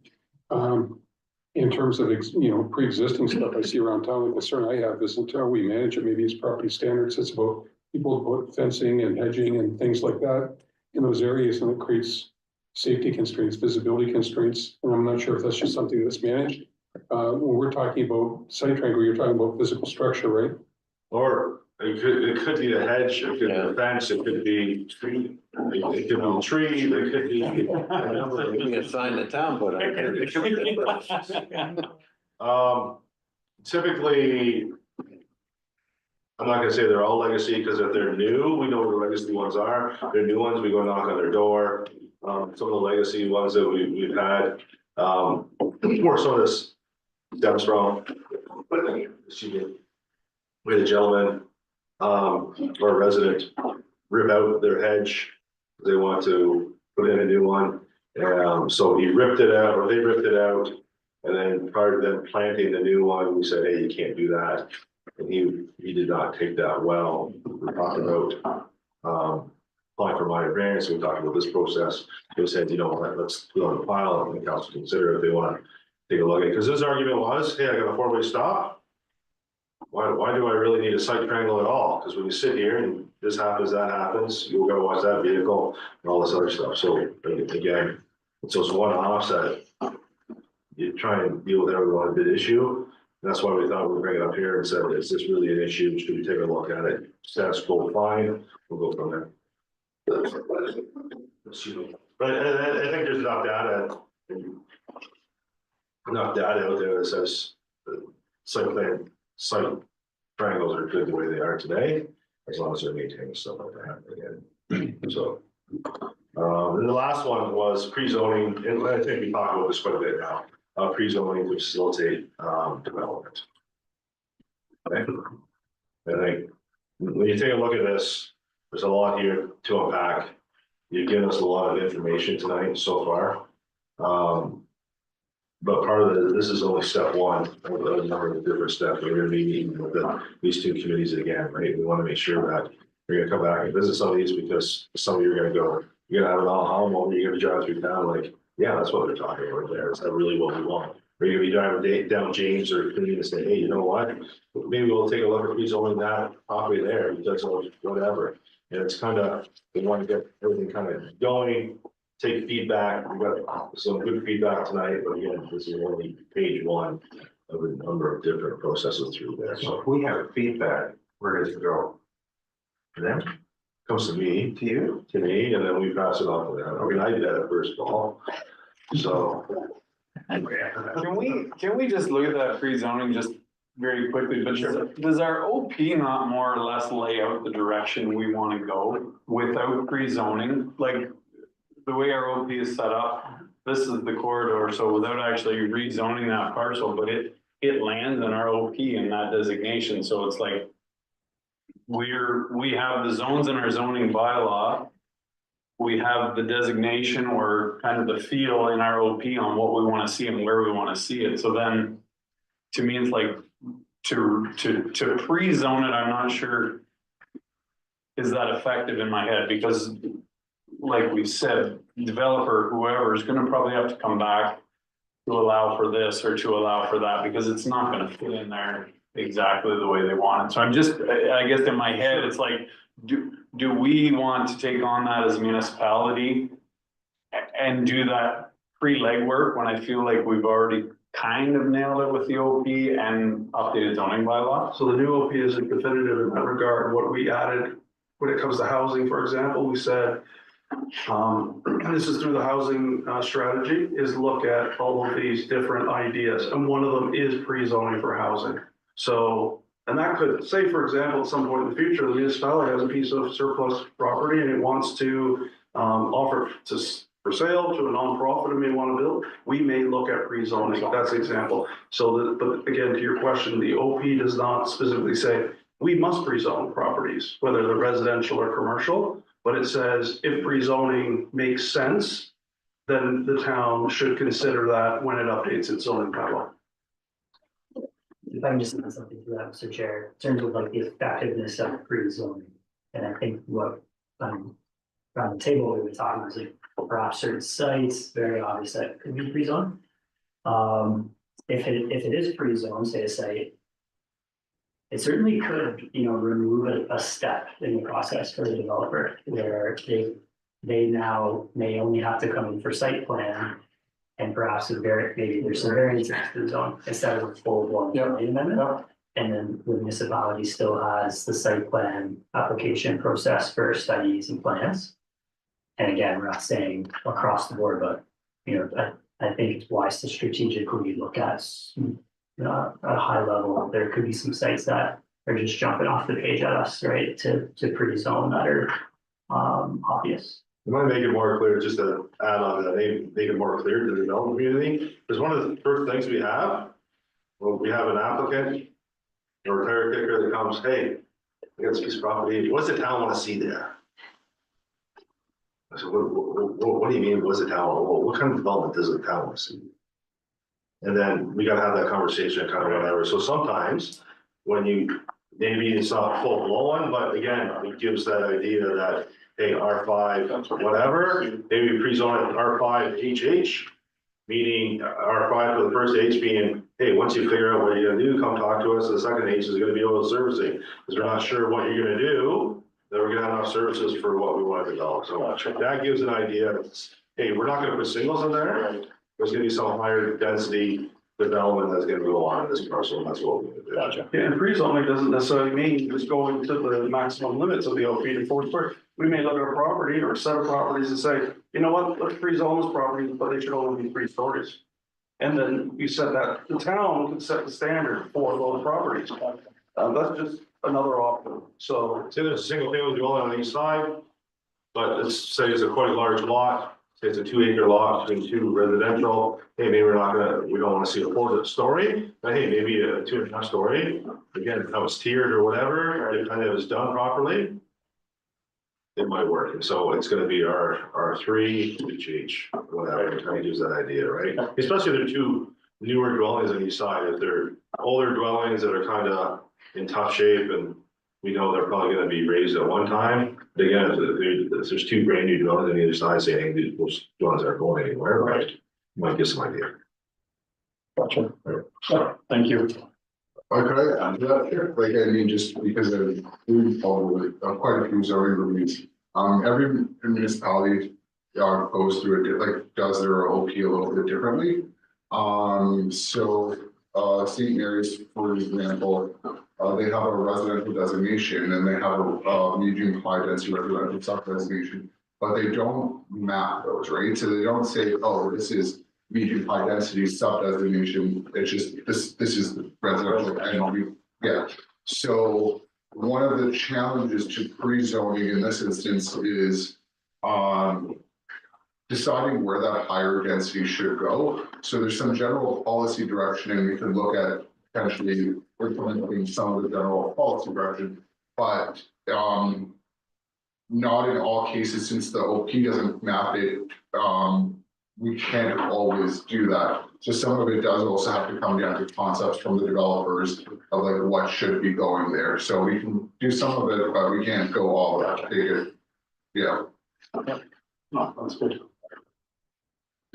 Grant, so are you done with the, Yeah, the whole list that we have, if somebody wants to add something on the bottom.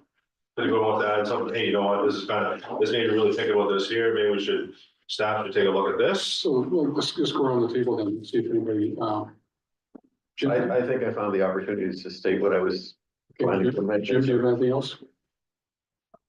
No, I think we touched on everything. Something that always comes up is parking. And I think location is always important to where that, you know, if it happens to be something that's downtown, walking distance to all those shops, maybe slightly different than somewhere over the residential area or something like that, maybe. But that's something that always comes up and it's a catch-22 because you're always talking affordability and the more land you take up for parking increases costs. So I don't know how, that's just tough and I don't think there is a right and wrong answer for it. 100%. Dave? Yeah, no, I would concur with Jim here that the parking, and I think we've dealt with it at a council level. Fairly consistent approach, but again, it would be awesome to see something in the bylaw dealing with that, so it's not just council arbitrarily making, you know, a decision on that per se. It's Standardized. a bit more standardized approach to let us go. John? Like I said, Okay, you're right. I've gotten really Oh, through the conversation. I would add to the parking, it's the relationship between small business and residential areas. It's come up a couple times in the last couple of years around town, not even necessarily with us, like our committee, but you know, the Graham's Corn Stand and Hearn's Dairy, that relation, you take parking away and no one's any happier about it, right? Because they hate the on-street parking and then it's not there and it's defining that line between business and residential and where parking needs to fit both things. good. Right. I don't have anything more of that. Oh, Not right now. I don't have anything else either, Grant, or you? I think we're good, I think the team is good here. Any other questions? Yeah, no. Dialogue. No, we're good, lots of information. Yeah. We want to forward this. You need a recommendation from, I think it's just been a conversation we've had, get some input. Right, so that's what the team is doing, the consultants, they have compiled all the comments. We will consult with them before the minutes are published, so that they are in there, just so that you're all aware. When you approve those at the next joint meeting, if there's anything that you see that you don't like, don't agree with, then that's the opportunity that we'll take to amend the minutes. So nothing further there. And I guess anybody that thinks of anything that's salient in the intervening period of time, there's the comments. Yeah, just bring it to me, and then basically all I do is we push it forward, and when we talk about, all comments regardless, they all go. Do we have a distribution list so we see all the comments or? We can, you'll see them for sure at the next meeting. Okay. Just whatever, if you, Paul sends me, you send me comments, I'll make sure that, hey, he's coming after the fact and all this and there as well. Okay, good. Or something, I don't know if we can do that as far as the minutes, because of when the minutes come out and done stuff like that, but we will bring those comments up. And if we can't publish them in the agenda or the minutes part of it, we will bring them up on the board and say, hey, these are the comments that we've had since the last meeting we were talking. And the minutes will reflect on the chair pack for this year, or is it just this meeting? Just this meeting. Just this meeting? Oh, then we'll have to do that again. Okay. Okay. Good luck, Don. Anything else before we adjourn? Campaign expenses are nothing Are up. we good to go? So I look for a motion for adjournment. Mr. Pickle, seconded by I'm guessing I shouldn't. Mr. Bigmouth. Any discussion? All in favor?